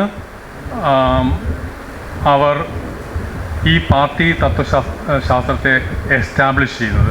അതല്ലാതെ ഒരു റാഷണലിസ്റ്റ് ആയിട്ടുള്ള ഒരു റാഷണൽ ന്യൂട്രാലിറ്റി ഉപയോഗിച്ചിട്ടൊന്നുമല്ല. ഇപ്പം ഒരു എക്സാമ്പിൾ പറയാം. റഷ്യയിൽ ഒരു കാലത്ത് ലൈസെങ്കോ എന്ന് പറയുന്ന ആളുടെ ശാസ്ത്ര ചിന്തകളായിരുന്നു ഒഫീഷ്യൽ ചിന്ത. അപ്പം ലൈസെങ്കോ ശരിയാണെങ്കിൽ ലാമാർക്കാണ് ശരി, ലാമാർക്ക് ശരിയാണെങ്കിൽ ഡാർവിൻ തെറ്റാണ്. പിന്നെ വേറെ പ്രശ്നമില്ല, പാർട്ടി നയം അതാണ്. ലാമാർക്കാണ് ശരി, ഡാർവിൻ തെറ്റാണ്. ഞാനൊരു ഉദാഹരണം പറഞ്ഞുള്ളൂ, അതിലേക്ക് വിശദമായി പോകുന്നില്ല. ഈ സീവ് സ്റ്റേൺഹെലിൻ്റെ പുസ്തകത്തെക്കുറിച്ച് ഞാൻ പറഞ്ഞു, നൈദർ റൈറ്റ് നോർ ലെഫ്റ്റ്. അതിൽ ഫാഷിസത്തിൻ്റെ, ആധുനിക ഫാഷിസത്തിൻ്റെ സ്രോതസ്സായിട്ട് കാണുന്നത്, അദ്ദേഹം കാണുന്നത് ഫ്രഞ്ച് ഇടത് വിപ്ലവ ചിന്തകനും സിൻഡിക്കലിസ്റ്റ് എന്ന് പറയും. അന്നത്തെ റെവല്യൂഷണറി ഒരു മൂവ്മെൻ്റാണ് സിൻഡിക്കലിസം. ഒരു ലെഫ്റ്റ് മൂവ്മെൻ്റാണ്, ലെഫ്റ്റ് റെവല്യൂഷണറി സിൻഡിക്കലിസം. ഈ ലെഫ്റ്റ് റെവല്യൂഷണറി സിൻഡിക്കലിസത്തിൻ്റെ സൈദ്ധാന്തികനായിരുന്നു ഗയോർഗസ് സോറൽ എന്ന ഈ ഇടതുഭാഗത്തെ. അദ്ദേഹം ഇടതുപക്ഷക്കാരനാണ്. ആദ്യകാലത്ത് മാർക്സിസമായിരുന്നു. മാർക്സ് വളരെയധികം സ്വാധീനിച്ച ഒരു ചിന്തകനാണ്. ബോൾഷെവിക് റവല്യൂഷനെ വളരെയധികം സ്വാഗതം ചെയ്ത ആളാണ്.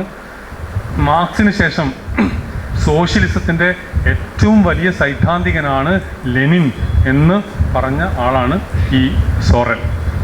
അദ്ദേഹമാണ് ഫാഷിസ്റ്റ് ചിന്തയുടെ ഒരു സ്രോതസ്. 1911 പാരീസിൽ ഈ ഫാഷിസത്തിൻ്റെ ആദ്യ രൂപമായിട്ടുള്ള ഒരു ഗ്രൂപ്പ് രൂപീകരിക്കുകയുണ്ടായി. സർക്കിൾ പ്രൂഥോൺ എന്നാണ് അതിൻ്റെ പേര്. ഈ സർക്കിൾ പ്രൂഥോണിൻ്റെ ഒരു ഇൻ്റലക്ച്വൽ ഇൻസ്പിറേഷനായിരുന്നു ഗയോർഗസ് സോറൽ. അതായത് ഈ സർക്കിൾ പ്രൂഥോണിൻ്റെ മാനിഫെസ്റ്റോയിൽ പറയുന്നത് ആധുനിക കാലത്തെ എല്ലാ കുഴപ്പങ്ങൾക്കും കാരണം പാർലമെൻ്ററി ഡെമോക്രസിയാണ്, ലിബറലിസമാണ്, ജനാധിപത്യമാണ്, ഇതിൻ്റെ തകർച്ചയാണ് ആവശ്യം എന്ന് വാദിച്ച ഒരു ഗ്രൂപ്പാണ് ഈ സർക്കിൾ പ്രൂഥോൺ ആണ് നാഷണൽ സോഷ്യലിസത്തിൻ്റെ ഒക്കെ ഒരു ആയിട്ട് മാറുന്നത് പിന്നീട്. രണ്ടാമത് സീവ് സ്റ്റേൺഹെൽ പറയുന്ന ഒരു ഇൻ്റലക്ച്വൽ ഫാഷിസത്തിൻ്റെ ഒരു ഇൻ്റലക്ച്വൽ സോഴ്സ് എന്ന് പറയുന്നത് ഹെൻറി ഡീമാൻ എന്ന ബെൽജിയൻ സോഷ്യലിസ്റ്റും ബെൽജിയൻ ലേബർ പാർട്ടിയുടെ ഒരു സമുന്നതനായ നേതാവുമായിരുന്നു ഹെൻറി ഡീമാൻ. ശരിക്കും ബെൽജിയം ലേബർ പാർട്ടിക്ക് തന്നെ ഒരു വലിയൊരു ചരിത്ര പ്രാധാന്യമുണ്ട് കമ്മ്യൂണിസത്തിൻ്റെ ഒരു ചരിത്രത്തിൽ. കാരണം 112 തൊഴിലാളികൾ ബ്രസൽസിലെ ഒരു കഫേ ദി സ്വാൻ എന്നാണ് അതിൻ്റെ പേര്, ദ സ്വാൻ എന്നാണ് ഇംഗ്ലീഷിൽ. അവിടെ ഒരു മുറിയിൽ ഇരുന്നു കൊണ്ട് രൂപീകരിച്ചൊരു പാർട്ടിയാണ് BOP, ബെൽജിയം ലേബർ പാർട്ടിയുടെ ഒരു പേരാണത് BOP. ഈ ഹോട്ടൽ കഫേയിൽ ഇരുന്നു കൊണ്ടാണ് മാർക്സ് കമ്മ്യൂണിസ്റ്റ് മാനിഫെസ്റ്റോ എഴുതിയത്. അത്രയും പ്രാധാന്യമുള്ള ഹോട്ടലാണ്. ഇപ്പോൾ ആ കഫേ ബ്രസൽസിലുണ്ട്. അപ്പം ഇടതുപക്ഷത്തിൻ്റെ മാർക്സത്തിൻ്റെ ഒക്കെ ചരിത്രത്തിൽ വളരെ പ്രാധാന്യമുള്ള ഒരു പാർട്ടിയാണ് ബെൽജിയം ലേബർ പാർട്ടി. ആ പാർട്ടിയുടെ സമുന്നതനായ നേതാവാണ് ഹെൻറി ഡീമാൻ. ഈ ഹെൻറി ഡീമാനാണ് ഹിറ്റ്ലറുടെ നാസികൾ ഫ്രാൻസും ബെൽജിയവും ഒക്കെ കൈയടക്കിയപ്പോൾ, ഒക്യുപ്പൈ ചെയ്തപ്പോൾ ആദ്യം അവരെ സ്വാഗതം ചെയ്ത ഒരു ചിന്തകനാണ് അദ്ദേഹം. ബെൽജിയത്തിൻ്റെ ഒരു ഡിഫാക്റ്റോ പ്രൈം മിനിസ്റ്റർ പോലുമായിരുന്നു 1940. കാരണം നാസിസത്തിലൂടെയാണ് ഇനി തൊഴിലാളി വർഗത്തിൻ്റെ വിമോചനമൊക്കെ വരാൻ പോകുന്നതൊക്കെയാണ് അദ്ദേഹം മാനിഫെസ്റ്റോയിലൊക്കെ പറഞ്ഞിരിക്കുന്നത്. ഹെൻറി ഡീമാനെ കുറിച്ച് പറയുമ്പോൾ ഒരു കാര്യം കൂടി പറയാൻ തോന്നുന്നു. ഹെൻറി ഡിമാൻ്റെ നെഫ്യൂ ആണ് പോൾ ഡിമാൻ. പോൾ ഡിമാൻ എന്ന് പറയുന്നത് പോസ്റ്റ് മോഡേണിസ്റ്റ് ചിന്തയിലെ ഒരു പ്രധാന ചിന്തകനാണ് പോൾ ഡിമാൻ. അമേരിക്കയിലെ യെയിൽ യൂണിവേഴ്സിറ്റിയാണെന്ന് തോന്നുന്നു, അവിടെയാണ് അദ്ദേഹം പ്രൊഫസറായി പ്രവർത്തിച്ചിരുന്നത്.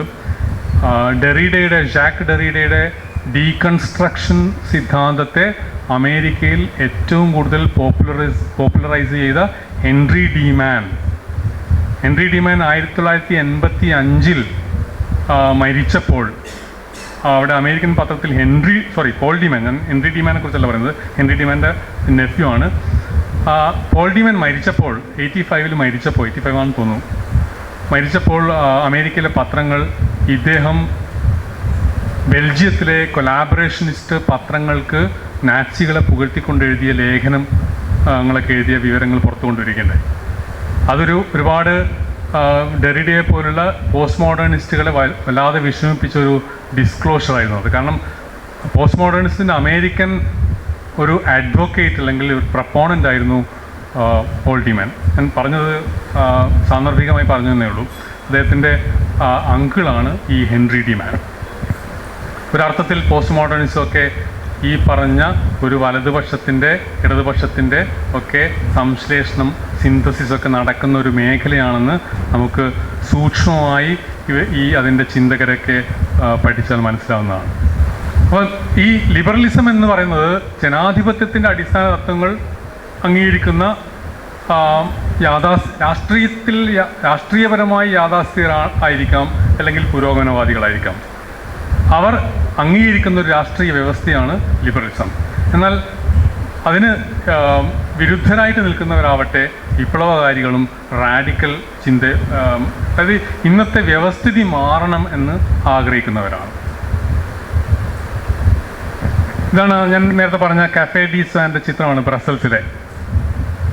ഹെൻറി ഡിമാൻ 40 അവിടെ ഫാഷിസ്റ്റ് നാസികൾ ഫ്രാൻസും ബെൽജിയവും ഒക്യുപ്പൈ ചെയ്തപ്പോൾ അദ്ദേഹം എഴുതിയ ഒരു മാനിഫെസ്റ്റോയിലെ ഒരു ചെറിയൊരു കോട്ടാണ് ഞാൻ ഇതിൽ കൊടുത്തിരിക്കുന്നത്.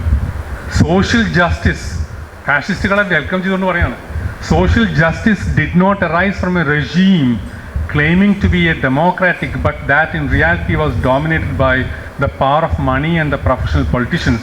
A regime grown increasingly incapable of bold initiatives. ഈ ജനാധിപത്യം എന്നെല്ലാം പറഞ്ഞ് ഇപ്പം നിലനിൽക്കുന്ന സിസ്റ്റത്തിനൊന്നും ഒന്നും ചെയ്യാൻ പറ്റില്ല, ഒരു മാറ്റവും വരുത്താൻ പറ്റില്ല, ഒരു സാമൂഹ്യ നീതിയും ഉറപ്പുവരുത്താൻ പറ്റില്ല. അത് ഉറപ്പുവരുത്താൻ പറ്റുന്ന ആൾക്കാരാണ് ഇപ്പോൾ ബെൽജിയത്തിലേക്ക് വന്നിരിക്കുന്നത്. നമുക്ക് അവരെ സ്വാഗതം ചെയ്യാം എന്നാണ് ഹെൻറി ഡിമാൻ ഈ മാനിഫെസ്റ്റോയിൽ പറയുന്നത്. പിന്നീട് അദ്ദേഹം ഈ വാറിന് ശേഷം ബെൽജിയത്തിൽ കടക്കാൻ പറ്റാതെ ആത്മഹത്യയാണെന്നാണ് പറയുന്നത്. അദ്ദേഹവും അദ്ദേഹത്തിൻ്റെ പാർട്ട്ണറും കൂടി ഒരു കാറിൽ പോയി ഒരു ലെവൽ ക്രോസ് ഇടിച്ചു ട്രെയിൻ അടിച്ച് മരിക്കുകയാണ്. അത് ആത്മഹത്യയാണെന്നാണ് പൊതുവിൽ കരുതപ്പെടുന്നത്. നമുക്ക് ഞാൻ നേരത്തെ പറഞ്ഞതാണ്, ഈ രണ്ട് സമഗ്രാധിപത്യ ടൊട്ടാലിറ്റേറിയൻ വ്യവസ്ഥകളും ഇന്ന് നമുക്ക് 3 തരത്തിൽ ഇവയെ കാണാൻ പറ്റും. ഒന്ന്, അതൊരു പ്രത്യയശാസ്ത്രമായിട്ട് കാണാം, ഐഡിയോളജി എന്നുള്ള രീതിയിൽ കാണാം, മാർക്സിസ്റ്റ് ഐഡിയോളജി, ഫാഷിസ്റ്റ് ഐഡിയോളജി എന്ന രീതിയിൽ കാണാം. പക്ഷേ 20-ാം നൂറ്റാണ്ടിൽ അവ നിലനിന്നിരുന്നത് റെജീമുകളായിട്ട്, ഭരണകൂടങ്ങളായിട്ടായിരുന്നു. സോവിയറ്റ് യൂണിയനിലായാലും അതുപോലെ തന്നെ ജർമ്മനിയിലും ഇറ്റലിയിലൊക്കെയുള്ള ഒരു സ്റ്റേറ്റ് ഒരു രാഷ്ട്രമെന്ന രൂപം, ഒരു ഭരണകൂടം എന്ന രൂപം. മറ്റൊന്ന് പ്രസ്ഥാനം എന്ന രൂപമാണ്, ഒരു മൂവ്മെൻറ്റ്, ഒരു ഇൻ്റലക്ച്വൽ അല്ലെങ്കിൽ ഒരു സോഷ്യൽ മൂവ്മെൻറ്റ് എന്ന രീതിയിൽ നമുക്ക് ഈ സമഗ്രാധിപത്യ വ്യവസ്ഥകളെ കാണാൻ പറ്റും. ഇന്ന് നമുക്ക് ഈ സമഗ്രാധിപത്യ പ്രത്യയശാസ്ത്രങ്ങളൊന്നും തന്നെ ഒരു പ്രസ്ഥാനമായിട്ടോ സ്റ്റേറ്റായിട്ടോ ഇന്ന് നിലനിൽക്കുന്നില്ല. ഈവൻ ഒരു പ്രത്യയശാസ്ത്രം എന്ന രൂപത്തിൽ പോലും പ്രത്യയശാസ്ത്ര വിശുദ്ധിയോടുകൂടി ഈ മാർക്സിസമായാലും അല്ലെങ്കിൽ വലതുപക്ഷ ഫാഷിസ്റ്റ് രൂപങ്ങളൊന്നും നിലനിൽക്കുന്നില്ല. അതുകൊണ്ടാണ് നമുക്കൊരു ചില രണ്ടിലും കാണുന്ന ചില സവിശേഷതകളെ ലിബറലിസത്തിൻ്റെ വിരുദ്ധമായ, ഇന്ന് നമുക്ക് ലിബറലിസ്റ്റ് ചിന്താഗതിക്ക് ഒരു രീതിയിലും സ്വീകാര്യമല്ലാത്ത ചില സവിശേഷതകളെ നമുക്ക് ഇതിൽ നിന്നും സബ്സ്ട്രാക്റ്റ് ചെയ്തെടുക്കാൻ പറ്റും. അതായത് ഒന്ന്, രണ്ട്, നേരത്തെ ഇതൊക്കെ പറഞ്ഞ കാര്യങ്ങൾ തന്നെയാണ്. റവല്യൂഷണറി മൂവ്മെൻറ്റ് പ്രസ്ഥാനങ്ങളാണ്. രണ്ടും ലിബറലിസത്തെയും പാർലമെൻ്ററി ഡെമോക്രസിയെയും ജീർണതയുടെ അടയാളമായി കാണുകയും അവർക്ക് പകരം ഒരു യഥാർത്ഥ രാഷ്ട്രീയം, ഒരു പുതിയ വ്യവസ്ഥ വേണമെന്ന് ആഗ്രഹിക്കുന്നു. മറ്റൊന്ന് ഒരു എസ്റ്റാബ്ലിഷ്മെൻറ്റ് ഓഫ് എ പെർഫെക്റ്റ് സൊസൈറ്റിയാണ്. രണ്ടും സ്വപ്നം കാണുന്നത് ഒരു സമ്പൂർണ്ണ പെർഫെക്റ്റ് ടോട്ടൽ സൊസൈറ്റിയാണ്. രണ്ടും ഒരുമാതിരി ഒരു രാഷ്ട്രീയ മതങ്ങൾ എന്ന രൂപത്തിൽ തന്നെയാണ് നിലനിൽക്കുന്നത്. രണ്ടിനുമുള്ള ഒരു സവിശേഷത, അതിൻ്റെ എതിരാളികളോട് ഇൻടോളറൻ്റ് ആണ്, സഹിഷ്ണുത കാണിക്കുകയില്ല. രണ്ടും വയലൻസിനെ ന്യായീകരിക്കുന്നു, ജസ്റ്റിഫൈ വയലൻസ്, പ്രത്യേകിച്ചും അവരുടെ രാഷ്ട്രീയ എതിരാളികൾക്കെതിരെ. രണ്ടും സ്വപ്നം കാണുന്നത് പുതിയ മനുഷ്യൻ്റെ സ്ഥാപനമാണ്. രണ്ടിലും ഉള്ളത് ഒരുതരം കൾട്ട് ആരാധനയാണ്. ഒന്ന് പാർട്ടിയെയാണ് ആരാധിക്കുന്നതെങ്കിൽ മറ്റൊന്ന് ലീഡറെ ആരാധിക്കുന്നു. രണ്ടും മെസ്സിയാനിക്കാണ്. എന്താണ് മെസ്സിയാനിക് എന്ന് പറഞ്ഞാൽ? രണ്ടും ഒരു പുതിയ ഒരു സ്വപ്നത്തെ, ഒരു മോക്ഷത്തെ ആണ് കാണുന്നത്. ഒരു റിലീജിയസ്, ഒരു മിശിഹ വരുന്ന ഒരു പുതിയ സംസ്കാരം, പുതിയ ലോകം, എല്ലാ പ്രശ്നങ്ങൾക്കും, മനുഷ്യൻ്റെ എല്ലാ പ്രശ്നങ്ങളും ഇല്ലാതാവുന്ന ഒരു സമ്പൂർണമായ വ്യവസ്ഥ വരുന്നുവെന്ന്. ആ അർത്ഥത്തിൽ രണ്ടിനുമുള്ള ഈ രണ്ട് സമഗ്രാധിപത്യ പ്രത്യയശാസ്ത്രങ്ങൾക്കുള്ള ഒരു സവിശേഷതകളാണ് ഞാനിപ്പോൾ കാണിച്ചത്. ലെസെക് കൊളക്കോവ്സ്കി എന്ന പോളിഷ് ചിന്തകൻ, അദ്ദേഹത്തിൻ്റെ പ്രസിദ്ധമായൊരു കൃതിയാണ് main currents in Marxism. Marxist ചിന്തകനായിരുന്നു, പിന്നീട് മാർക്സിസ്റ്റ് ഡിസിഡൻ്റായി. അദ്ദേഹത്തിൻ്റെ മോഡേണിറ്റി ഓൺ എൻഡ്ലെസ് ട്രയൽ എന്ന ഒരു പുസ്തകത്തിൽ നിന്നെടുത്ത ഒരു ഉദ്ധരണിയാണ്. അദ്ദേഹം ഈ രണ്ട് സമഗ്രാധിപത്യ വ്യവസ്ഥകളെയും കാണുന്നത് ഇൻകാർണേഷൻ ഓഫ് ദ ഡെവിൾ എന്നാണ്. പിശാചിൻ്റെ ഇൻകാർണേഷൻ ആയിട്ടാണ് മാർക്സിസത്തെയും ഫാഷിസത്തെയും അദ്ദേഹം കാണുന്നത്. The devil invented ideological states, വളരെ പ്രസിദ്ധമായൊരു ഉദ്ധരണിയാണിത്. The devil invented ideological states, that is to say, states whose legitimacy is grounded in the fact that their owners are owners of truths. വളരെ പ്രധാനപ്പെട്ട ഇതാണ്. ഈ രണ്ട് സമഗ്രാധിപത്യ പ്രത്യയശാസ്ത്രങ്ങളും അവർക്കുള്ളത് സത്യത്തിന് മേലുള്ള ഒരു അവകാശവാദമാണ്. രണ്ടും ട്രൂത്തിൻ്റെ മേലുള്ള ക്ലെയിം നടത്തുന്നതാണ്. അത് ഫാഷിസത്തിൽ നമുക്ക് അത്ര പരിചയമില്ല, കാരണം അത് പെട്ടെന്ന് തന്നെ അത് ഇല്ലാതായി. 23 വർഷം ഞാൻ നേരത്തെ പറഞ്ഞതുപോലെ. പക്ഷേ സോവിയറ്റ് യൂണിയനിൽ നമുക്കത് അവിടുത്തെ ജനങ്ങൾ അനുഭവപ്പെട്ടാണ് ലോകത്ത് മുഴുവൻ അത് അറിയുന്നതുമാണ്. ഒരു 1956 ക്രൂഷേവ് അദ്ദേഹത്തിൻ്റെ ഈ രഹസ്യ റിപ്പോർട്ട് വരുന്നത് വരെ, 56 വരെ, മാർക്സിസം കമ്മ്യൂണിസ്റ്റ് വ്യവസ്ഥ എന്നൊക്കെ പറയുന്നത് വളരെ ട്രൂ ആയിട്ടുള്ള, വളരെ ശരിയായ ഒരു രാഷ്ട്രീയ സിദ്ധാന്തമാണ് എന്ന വിശ്വാസമായിരുന്നു പൊതുവിൽ സോവിയറ്റ് യൂണിയനിലെയും അതുപോലെ കിഴക്കൻ യൂറോപ്പിലെയും ആളുകൾക്കുണ്ടായിരുന്നത്. എന്നാൽ പുതിയ വിവരങ്ങൾ, ഞെട്ടിപ്പിക്കുന്ന വിവരങ്ങൾ വന്നതോടുകൂടി പിന്നീട് സത്യമെന്നത്, ട്രൂത്ത് എന്നത് അധികാരവും കോയേഷനും ബലാത്കാരവും ഉപയോഗിച്ചിട്ട് സത്യം എസ്റ്റാബ്ലിഷ് ചെയ്യപ്പെടേണ്ടതാണ് എന്ന നില വന്നു. അതാണ് ടിറണി ഉണ്ടാക്കിയത്. സോവിയറ്റ് യൂണിയനിലൊക്കെ 40-കളിലും പിന്നീടും ഉണ്ടായത് അതാണ്. ഒരു ടിറണിക്കൽ റൂളായിരുന്നു ഉണ്ടായിരുന്നത്. അതായത് ഒരു നുണയുടെ മേലെയായിരുന്നു ഈ മൊത്തം വ്യവസ്ഥ തന്നെ നിലനിന്നിരുന്നത്. നമുക്കറിയാം, ഗോർബച്ചേവ് 1989 സോവിയറ്റ് വ്യവസ്ഥ തകർക്കുന്നത് 2 വാക്കുപയോഗിച്ചിട്ടാണ്, അല്ലെങ്കിൽ 2 വാക്കാണ് അദ്ദേഹം ഹൈലൈറ്റ് ചെയ്തത്. ഏതാണെന്ന് അറിയില്ലേ? അതിലൊന്നാണ് ഗ്ലാസ്നോസ്റ്റ്, പെരിസ്ട്രോയിക്ക റീസ്ട്രക്ചറിങ്. മറ്റൊന്ന് ഗ്ലാസ്നോസ്റ്റ്, ഓപ്പൺനെസ്, ട്രൂത്ത്സ്. ശരിക്കും പറഞ്ഞാൽ അത് ഈ പറയുന്ന ട്രൂത്ത് അല്ലാതെ ഒരു കളവിൻ്റെ മേലെ, ഒരു വലിയ നുണയുടെ മേലെ നിർമ്മിക്കപ്പെട്ട ഒരു വ്യവസ്ഥയെ തകർക്കാൻ അദ്ദേഹം ആളുകളോട് പറഞ്ഞതാണ് തുറന്ന ചിന്ത, ഓപ്പൺനെസ്. ഈ കളവിൻ്റെ ലോകത്തു നിന്നുള്ള സ്വാതന്ത്ര്യം ആയിരുന്നു അദ്ദേഹം അന്ന് പറഞ്ഞത്. പലപ്പോഴും രണ്ട് ഈ പ്രത്യയശാസ്ത്ര രൂപങ്ങളും പുതിയ സമൂഹത്തെയാണ്, പുതിയ മനുഷ്യനെയാണ് സൃഷ്ടിക്കാൻ ആഗ്രഹിക്കുന്നത്. അതാണ് അവരുടെ ലക്ഷ്യമെന്ന് പറഞ്ഞു. രണ്ടിനും സമാനമായ രണ്ടിനും ഒരുപാട് സാദൃശ്യങ്ങളുമുണ്ട്, വ്യത്യാസങ്ങൾ ഒരുപാടുണ്ട്, പക്ഷെ ഒരുപാട് സാദൃശ്യങ്ങളുണ്ട് എന്നും നാം കണ്ടു. ഈ രണ്ടും സുന്ദരമായൊരു സമൂഹം, അവിടെയാണ് ഞാൻ അതിലൊരു സൗന്ദര്യം എന്ന ഈസ്തറ്റിക്സിനെ കാണുന്നത്. ഒരു സൗന്ദര്യ സൃഷ്ടിയിലായിരുന്നു രണ്ടു കൂട്ടർ. ഫാഷിസമായാലും കമ്മ്യൂണിസമായാലും സുന്ദരമായ, നിലനിൽക്കുന്ന, ഭംഗിയില്ലാത്ത, സുന്ദരമല്ലാത്ത, ഡിക്കാഡൻ്റ് ആയിട്ടുള്ള ജീർണതയെ അവസാനിപ്പിച്ച് ഒരു പുതിയ സിസ്റ്റം ഉണ്ടാക്കുക. അതാണ് രാഷ്ട്രീയത്തിൻ്റെ സൗന്ദര്യവൽക്കരണം, ദ ഈസ്തറ്റിസൈസേഷൻ ഓഫ് പോളിറ്റിക്സ്. ശരിക്കിത് വാൾട്ടർ ബെഞ്ചമിൻ എന്ന ജർമ്മൻ ചിന്തകൻ, അദ്ദേഹം മാർക്സിസവും ജൂയിഷ് മിസ്റ്റിസിസവും ഒക്കെ വളരെയധികം സ്വാധീനിച്ച ഒരു ഫിലോസഫറാണ് വാൾട്ടർ ബെഞ്ചമിൻ. വാൾട്ടർ ബെഞ്ചമിൻ്റെ the work of art in the era of mechanical production എന്ന ഒരു ലേഖനത്തിൽ അദ്ദേഹം മുന്നോട്ട് വെക്കുന്ന ഒരു സങ്കല്പമാണ്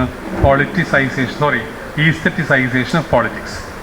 അതായത് അദ്ദേഹത്തിൻ്റെ വീക്ഷണത്തിൽ ഫാഷിസം എന്ന് പറയുന്നത് രാഷ്ട്രീയത്തിൻ്റെ സൗന്ദര്യവൽക്കരണമാണ് എന്നാണ്. ഫാഷിസം ചെയ്യുന്നത് രാഷ്ട്രീയത്തെ സുന്ദരമാക്കി മാറ്റുക, രാഷ്ട്രീയത്തിന് സ്റ്റൈല് കൊടുക്കുക എന്നതാണ്. അതിന് പകരമായിട്ട് വാൾട്ടർ ബെഞ്ചമിൻ പറയുന്നത് പൊളിറ്റിസൈസേഷൻ ഓഫ് ഈസ്തറ്റിക്സ് ആണ്. അതായത് കലയെ, സൗന്ദര്യത്തെ കമ്മ്യൂണിസം കൊണ്ട് രാഷ്ട്രീയവൽക്കരിക്കുക, പൊളിറ്റിസൈസേഷൻ ഓഫ് ഈസ്തറ്റിക്സ്. ഇതാണ് ഞാനിവിടെ പറയുന്നത് വെച്ചാൽ, ശരിക്കും പറഞ്ഞാൽ മാർക്സിസവും ഫാഷിസം പോലെ തന്നെ രാഷ്ട്രീയത്തിൻ്റെ സൗന്ദര്യവൽക്കരണമാണ് ഈസ്തറ്റിസൈസേഷൻ ഓഫ് പൊളിറ്റിക്സ് എന്നാണ്. എന്താണ് ഈസ്തറ്റിക്സ് എന്ന് പറയുന്നത്? നമ്മൾക്കറിയാം, ഒരു കലാസൃഷ്ടിയുടെ, ഒരു സൗന്ദര്യ സൃഷ്ടിയുടെ നിർമ്മിതിയെ സംബന്ധിച്ചും അതുപോലെ തന്നെ അതിൻ്റെ ആസ്വാദനം സംബന്ധിച്ചുമുള്ള മേഖലയെ കുറിച്ച് പറയാനാണ് നമ്മൾ ഈസ്തറ്റിക്സ് എന്ന് പറയുന്നത്. സൗന്ദര്യ ആസ്വാദനത്തെക്കുറിച്ചും സൗന്ദര്യ സൃഷ്ടിയെക്കുറിച്ചുമുള്ള ഒരു realm of beauty, realm of art and appreciation of art, realm of beauty and realm of production of beauty and appreciation of beauty. രണ്ടിന് ഈ ഈസ്തറ്റിക്സിൻ്റെ 3 കോമ്പോണൻസ്, 3 തരത്തിൽ നമുക്ക് ഈസ്തറ്റിക്സിനെ കാണാൻ പറ്റും. ഈ സൗന്ദര്യാസ്വാദനത്തെ കാണാൻ പറ്റും, സൗന്ദര്യത്തെ കാണാൻ പറ്റും. ഒന്ന്, കലാസൃഷ്ടി എന്ന നിലയിൽ കല ഒരു യൂട്ടിലിറ്റി, പ്രത്യേകിച്ച് യൂട്ടിലിറ്റി ഒന്നും ഇല്ലാത്തൊരു മേഖലയാണ് കലാസൃഷ്ടി എന്നത്. Aesthetics has no purpose. ഒരു ചിത്രം വരയ്ക്കുന്നതോ ഒരു കവിത രചിക്കുന്നതോ ഒരു പ്രത്യേക പേർപ്പസ് കൊണ്ടോ, വെള്ളം കിട്ടാൻ വേണ്ടിയോ അല്ലെങ്കിൽ പട്ടിണി മാറ്റാൻ വേണ്ടിയോ ഒന്നുമല്ല. അങ്ങനെ ദർ ഈസ് നോ യൂട്ടിലിറ്റിയൊക്കെ നമുക്ക് അതിന് ഉപയോഗപ്പെടുത്താമെങ്കിൽ പോലും കലയ്ക്ക് പ്രത്യേകിച്ച് യൂട്ടിലിറ്റി ഒന്നുമില്ല. കല എന്ന് പറയുന്നത് അതിൻ്റെ പഴയ ഒരു ഡെഫിനിഷൻ നോക്കുകയാണെങ്കിൽ ആർട്ട് ഫോർ ആർട്ട്സ് സേക്ക്, കലയ്ക്ക് വേണ്ടി എന്ന ഒരു സിദ്ധാന്തമാണ്. അതായത് കലയ്ക്ക് വേണ്ടി എന്ന് പറയുമ്പോൾ കല എന്ന അല്ലെങ്കിൽ സൗന്ദര്യത്തിന് മനുഷ്യൻ്റെ മറ്റ് മേഖലകൾ, പ്രവർത്തന മേഖലകൾ, ചിന്തകൾ ഒരു പക്ഷെ നമുക്ക് മനുഷ്യൻ്റെ അന്വേഷണ വിഷയങ്ങളായിട്ടുള്ള നൈതികതയെ എടുക്കാം, അല്ലെങ്കിൽ നമുക്ക് രാഷ്ട്രീയത്തെ എടുക്കാം, അല്ലെങ്കിൽ മതത്തെ എടുക്കാം, അറിവ് സമ്പാദനത്തെ എടുക്കാം. ഇതൊന്നുമായിട്ട് പ്രത്യേക ബന്ധമില്ലാത്ത, ഇതിൽ നിന്നൊക്കെ സ്വതന്ത്രമായ ഒരു മേഖലയാണ് art. Art has no purpose, art is for the sake of art. അതാണ് ആർട്ടിൻ്റെ, കലയുടെ ഒരു ഡെഫിനിഷൻ. ഒരു ഡെഫിനിഷൻ ഇല്ലാതെ കലയ്ക്ക് പ്രത്യേകിച്ച് കല എന്ന് വിപ്ലവം വരുത്താനൊന്നുമല്ല, കലയ്ക്ക് വേണ്ടി തന്നെയാണ്. മറ്റൊന്ന്, കല എന്നത്, ഒരു സൗന്ദര്യ സൃഷ്ടി എന്നത് ഒരു കലാകാരൻ്റെ സൃഷ്ടിയാണ്. കലാകാരൻ്റെ ഇച്ഛയുടെ, വില്ലിൻ്റെ ഒരു ആവിഷ്കാരമാണ് കല എന്നത്. Expression of the will of the artist എന്ന് പറയാം. അതിലയാൾക്ക് ഒരു കലാകാരൻ ഇഗോട്ടിസ്റ്റാണ്, വളരെയധികം എന്താണ് അഹങ്കാരമുള്ള ഒരു മനുഷ്യനാണ്, അയാളുടെ സൃഷ്ടിയാണത്. മറ്റൊന്ന്, ഒരു കലാസൃഷ്ടി അത് ആസ്വദിക്കപ്പെടാനാണ്, അതിന് ആസ്വാദനമുണ്ട്, അതിനെ ആസ്വദിക്കുന്ന ആൾക്കാരുണ്ട്. അപ്പോൾ അതിൻ്റെ ഒരു അപ്രീസിയേഷൻ തലമുണ്ട്, അതിനൊരു ആസ്വാദന തലമുണ്ട്. ഇതിലും ശരിക്കും പറഞ്ഞാൽ മനുഷ്യൻ്റെ ലോലവികാരങ്ങളെ, ഇന്ദ്രിയങ്ങളെ, മനുഷ്യൻ്റെ ബ്രെയിനല്ല, ഇൻ്റലക്റ്റിനല്ല, മറിച്ച് വികാരങ്ങളെ, സെൻസിന്, ഇന്ദ്രിയങ്ങളെയൊക്കെ അപ്പീൽ ചെയ്യുന്നതാണ് കലാസൃഷ്ടി എന്ന്. ഈ മൂന്ന് അർത്ഥങ്ങളും നമ്മൾ ഈ സൗന്ദര്യത്തിൻ്റെ ഈ മൂന്ന് തലങ്ങളെയും നമ്മൾ രാഷ്ട്രീയത്തിലേക്ക് എടുത്താൽ എങ്ങനെ ഉണ്ടാവും? ഉദാഹരണത്തിന്, രാഷ്ട്രീയം എന്നത് ഒരു നൈതികതയിൽ നിന്ന് വിമുക്തമായ, നൈതികതയിൽ നിന്നും സ്വതന്ത്രമായ ഒരു മേഖലയാണ് രാഷ്ട്രീയം. ബ്യൂട്ടി ഉണ്ടാക്കുക എന്നുള്ളതാണ് ലക്ഷ്യം.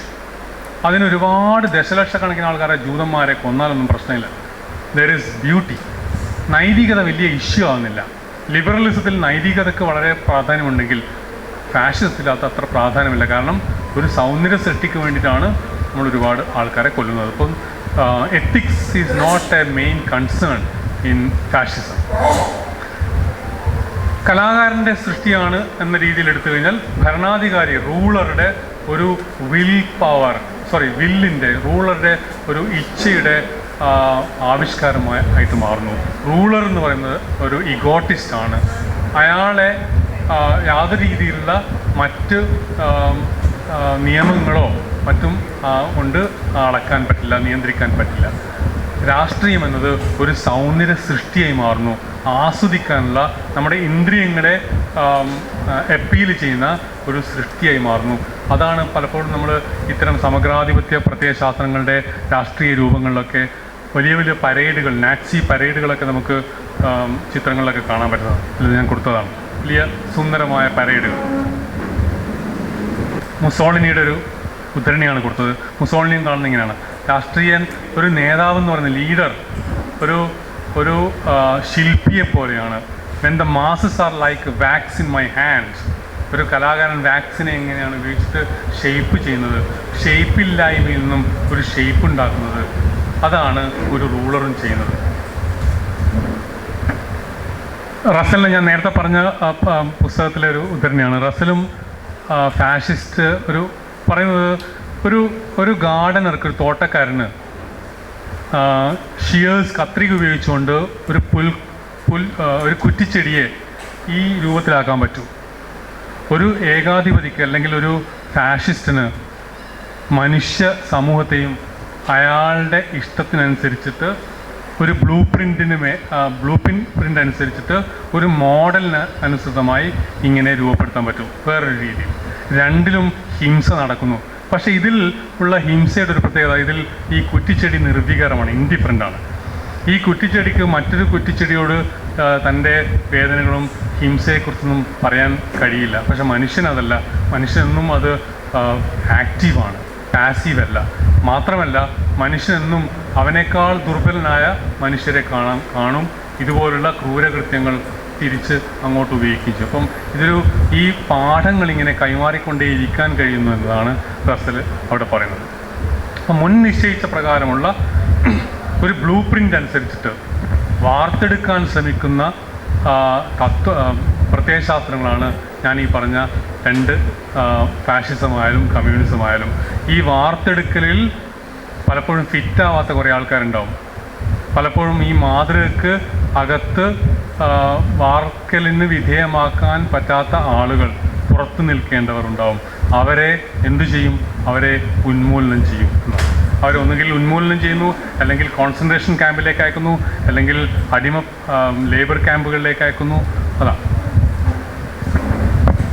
അപ്പം ഈ ബ്യൂട്ടി എന്നത് രണ്ട് സമഗ്രാധിപത്യ രൂപങ്ങളും പ്രാധാന്യം കൊടുത്തത് ബ്യൂട്ടിക്കാണ്. അത് ഒരു നിലനിൽക്കുന്ന ഡിക്കാഡൻ്റ് ആയിട്ടുള്ള ജീർണതയ്ക്ക് പകരം നിൽക്കാൻ വേണ്ടി. അപ്പോൾ നിലനിൽക്കുന്ന വ്യവസ്ഥിതി ജീർണമാണ്, അതിന് പകരം പുതിയ സുന്ദരമായ ഒരു സമൂഹത്തെ സൃഷ്ടിക്കണം. കമ്മ്യൂണിസവും നാസിസവും ഇപ്പോൾ മനുഷ്യൻ്റെ എല്ലാ ദൂഷ്യതകളെയും അവസാനിപ്പിച്ചുകൊണ്ട്, മനുഷ്യൻ്റെ സ്ഥലകാലബദ്ധമായ എല്ലാ പ്രശ്നങ്ങൾക്കും ശാശ്വതമായ പരിഹാരം ഓഫർ ചെയ്യുന്ന പ്രത്യയശാസ്ത്രങ്ങളാണ്. അതാണ് ഒരു റീഇൻറ്റഗ്രേഷൻ. മനുഷ്യൻ ഫ്രാഗ്മെൻറ്റഡ് ആണ്. ആധുനിക സമൂഹത്തിൽ മനുഷ്യൻ ഫ്രാഗ്മെൻറ്റഡ് ആണ്. അവനെ വീണ്ടും റീഇൻറ്റഗ്രേറ്റ് ചെയ്ത് ഫ്രാഗ്മെൻറ്റേഷൻ ഇല്ലാത്ത ഒരു ഐക്യപ്പെട്ട ഒരു യൂണിറ്റിയുള്ള ഒരു സമൂഹം, ഒരു ഓർഗാനിക് സൊസൈറ്റി രൂപീകരിക്കുക, ഉണ്ടാക്കുക എന്നാണ്. ഇതാണ് നാസികളും നമ്മുടെ നാട്ടിലെ ഈ ഫാഷിസ്റ്റ് സംഘപരിവാർ RSS ഒക്കെ ആഗ്രഹിക്കുന്ന അവരുടെയൊക്കെ തത്വശാസ്ത്രം ഇത് തന്നെയാണ്.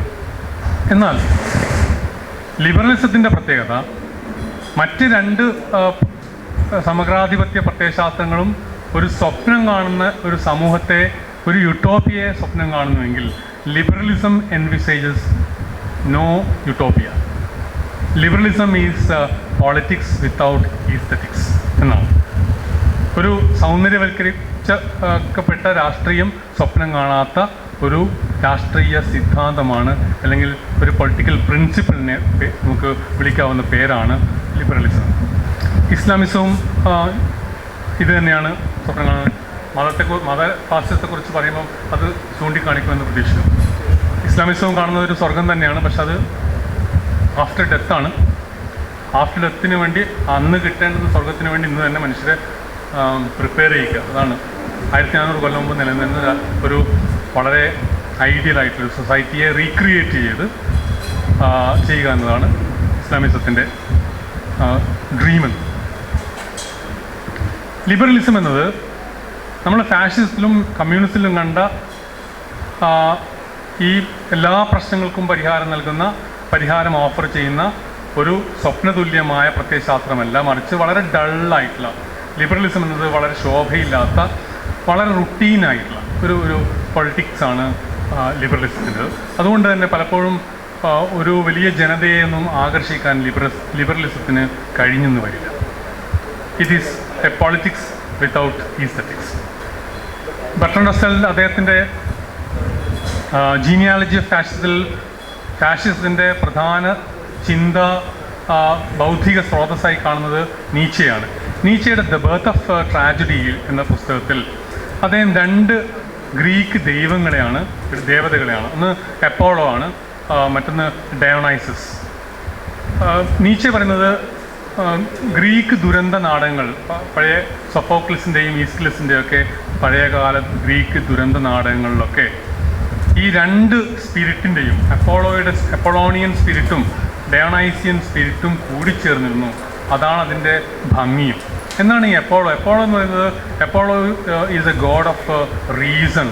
എപ്പോളോ ഒരു യുക്തിയുടെ, രൂപത്തിൻ്റെ,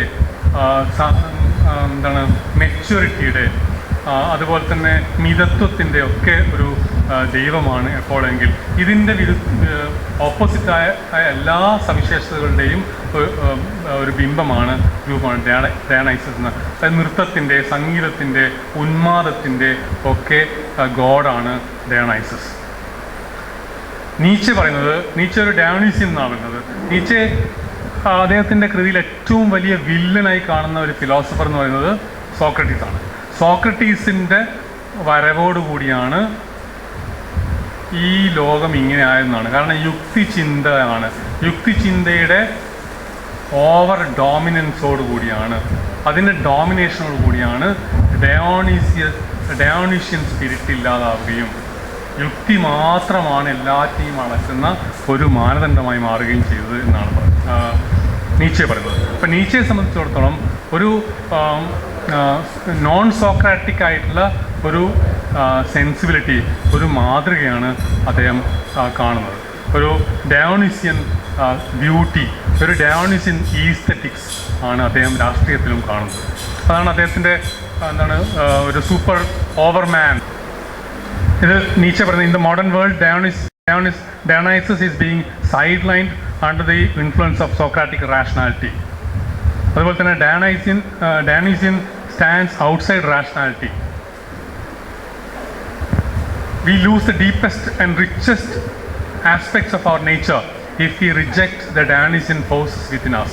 നമ്മുടെ അകത്ത് തന്നെയുള്ള ഈ ഉന്മാദത്തിൻ്റെ, വൈകാരികതയുടെ, പാഷൻ്റെയൊക്കെ ഒരു സ്വഭാവം നമ്മൾ അടിച്ചമർത്തുകയാണെങ്കിൽ സമൂഹം വളരെ മോശമായി മാറുമെന്നാണ് അദ്ദേഹം പറയുന്നത്.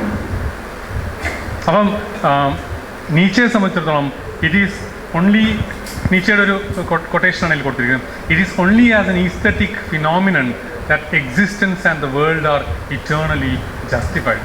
യുക്തി കൊണ്ടൊന്നും ജീവിതത്തെ ജസ്റ്റിഫൈ ചെയ്യാൻ കഴിയും. എന്താണ് ജീവിതത്തിൻ്റെ justification? Why do we live എന്നതിന് പ്രത്യേകിച്ച് ഒരു യുക്തിപരമായ കാരണങ്ങളൊന്നും നൽകാൻ പറ്റില്ലെന്നും അതിന് ആർട്ടുള്ളത് കൊണ്ടാണ് മനുഷ്യജീവിതം സഫലമാകുന്നതെന്നും ഈസ്തറ്റിക്സാണ് നമ്മുടെ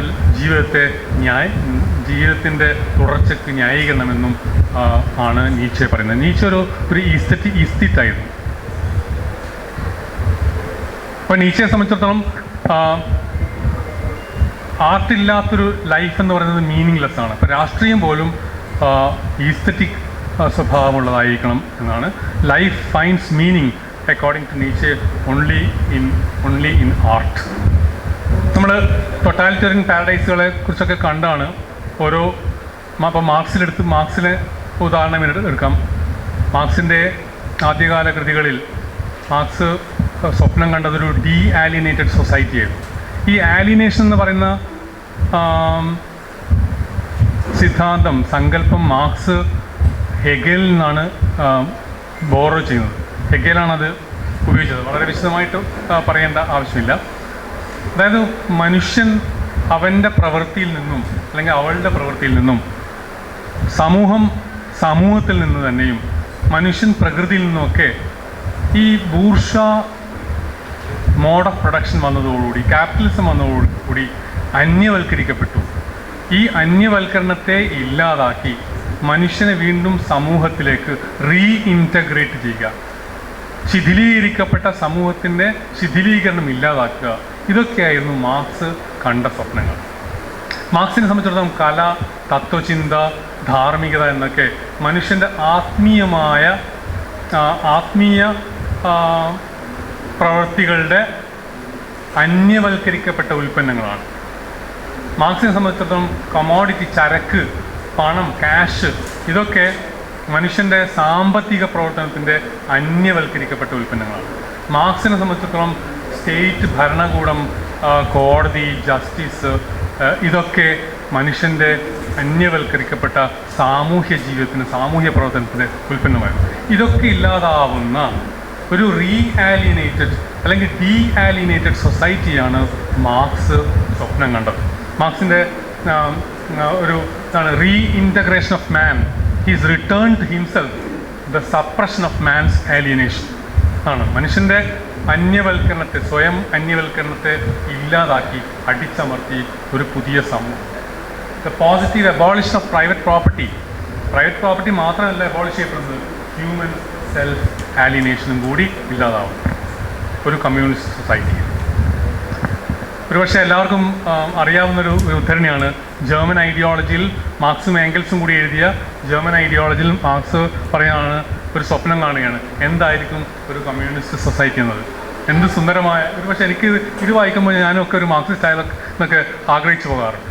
കാരണം അത്രയും മനോഹരമായൊരു സമൂഹത്തെയാണ് കാണുന്നത്. അതായത് രാവിലെ ഹണ്ട് ചെയ്യാൻ പോകുന്നു, പക്ഷെ ഹണ്ടറല്ല. ഉച്ചയ്ക്ക് ശേഷം മീൻ പിടിക്കാൻ പോകുന്നു, പക്ഷെ മത്സ്യം പിടിക്കാൻ പോകുന്ന ആളല്ല.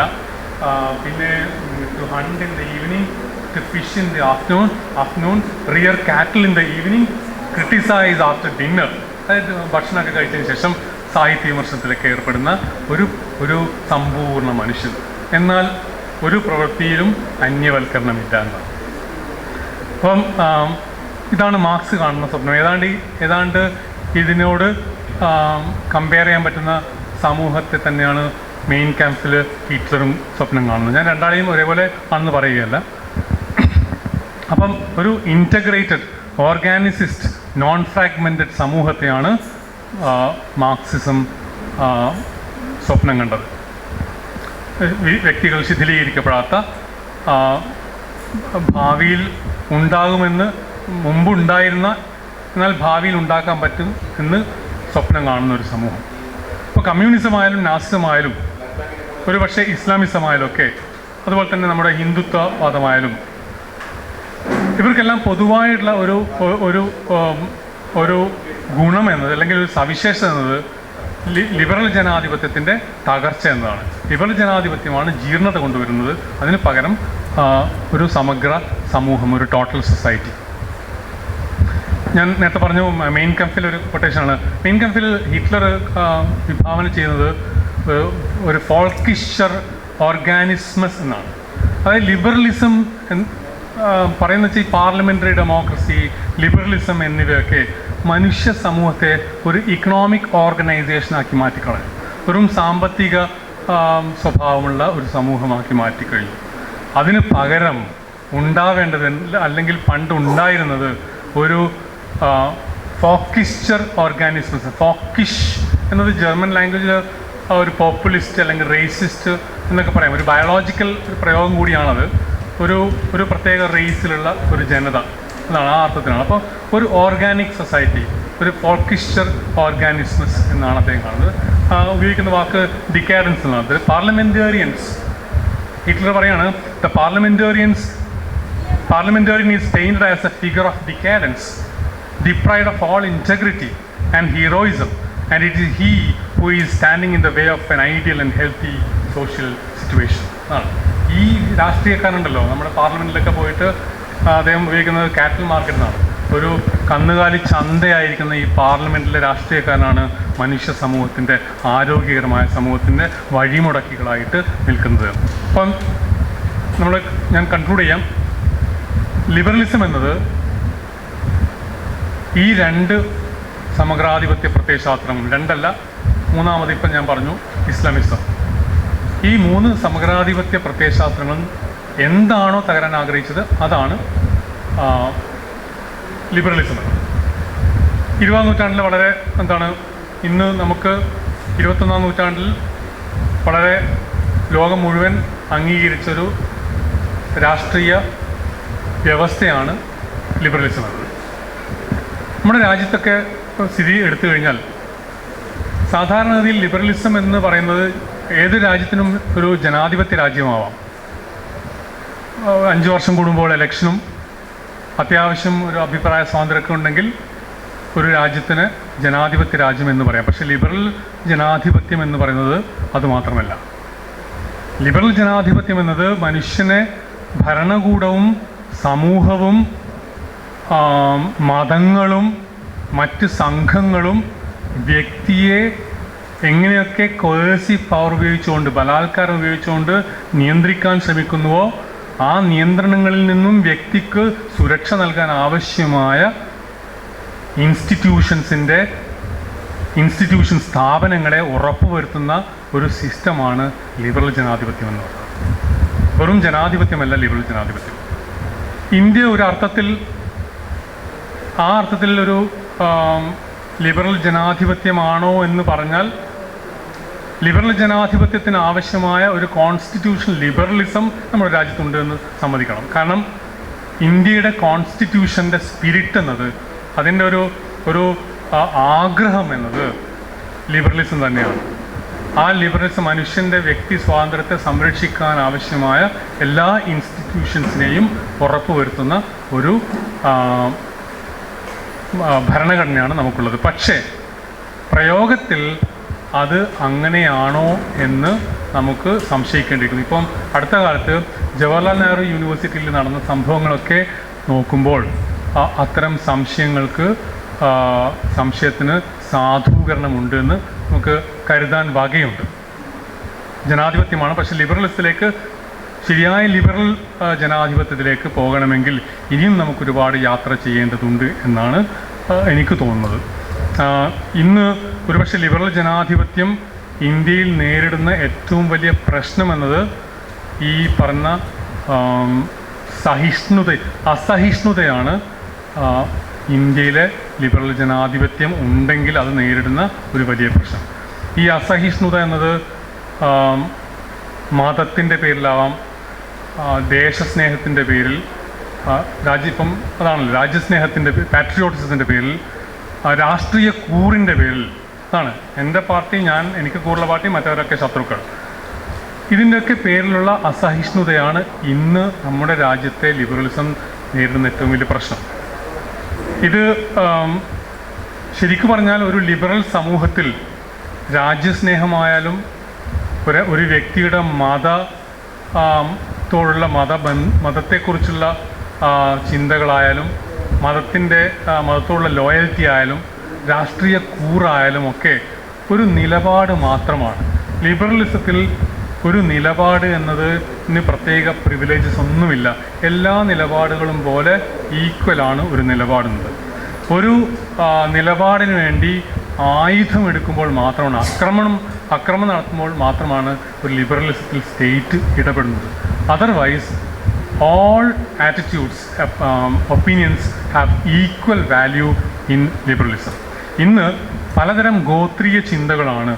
അതായത് ഞാൻ നേരത്തെ പറഞ്ഞു നാഷണലിസം എന്ന ഒരു ഗോത്രീയം, ഒരു ഐഡൻറ്റിറ്റിയെ മാത്രം, ഒരു പ്രത്യേക സ്വത്വത്തെ മാത്രം, ഒരു വിശിഷ്ട സ്വത്വത്തെ, ഒരു യുണീക്ക് ഐഡൻറ്റിറ്റി. അത് അമർത്യ സെൻ പറയുന്ന ഒരു ഇതാണ്, ഐഡൻറ്റിറ്റി ആൻഡ് വയലൻസ് എന്ന പുസ്തകത്തിൽ പറയാണ്. ഒരു വ്യക്തിക്ക് ഒരുപാട് ഐഡൻറ്റിറ്റീസ് ഉണ്ട്. എനിക്ക് ഒരു ജേർണലിസ്റ്റിനുള്ള ഐഡൻറ്റിറ്റി ഉണ്ട്, ഒരു പക്ഷേ സ്വതന്ത്ര ലോകത്തിലെ അല്ലെങ്കിൽ നമ്മുടെ ഫ്രീ തിങ്കേഴ്സിൻ്റെ അതിൽ ഒരു അംഗമാണെന്നോ എന്ന ഒരു ഐഡൻറ്റിറ്റി കണക്കാക്കാം. അങ്ങനെ ഒരുപാട് ഐഡൻറ്റിറ്റീസ് നമുക്കൊക്കെ ഉണ്ട്. അതിലൊരു പ്രത്യേക ഐഡൻറ്റിറ്റി മാത്രം പ്രൊമോട്ട് ചെയ്തുകൊണ്ട്, പ്രസൻറ്റ് ചെയ്തുകൊണ്ട് അതിൻ്റെ പേരിൽ അക്രമം കാണിക്കുന്ന, അസഹിഷ്ണുത കാണിക്കുന്ന ഒരു രീതിയാണ് ഇന്നുള്ളത്. ഇതാണ് ഇന്ന് ലിബറലിസം നേരിടുന്ന ഒരു പ്രധാന വെല്ലുവിളി. ഈ അസഹിഷ്ണുതയുടെ രാഷ്ട്രീയ ചിന്തയുടെ, രാഷ്ട്രീയ പ്രവർത്തനത്തിൻ്റെ ഒക്കെ മറ്റൊരു പേരാണ് ഫാഷിസം എന്നത്. Thank you.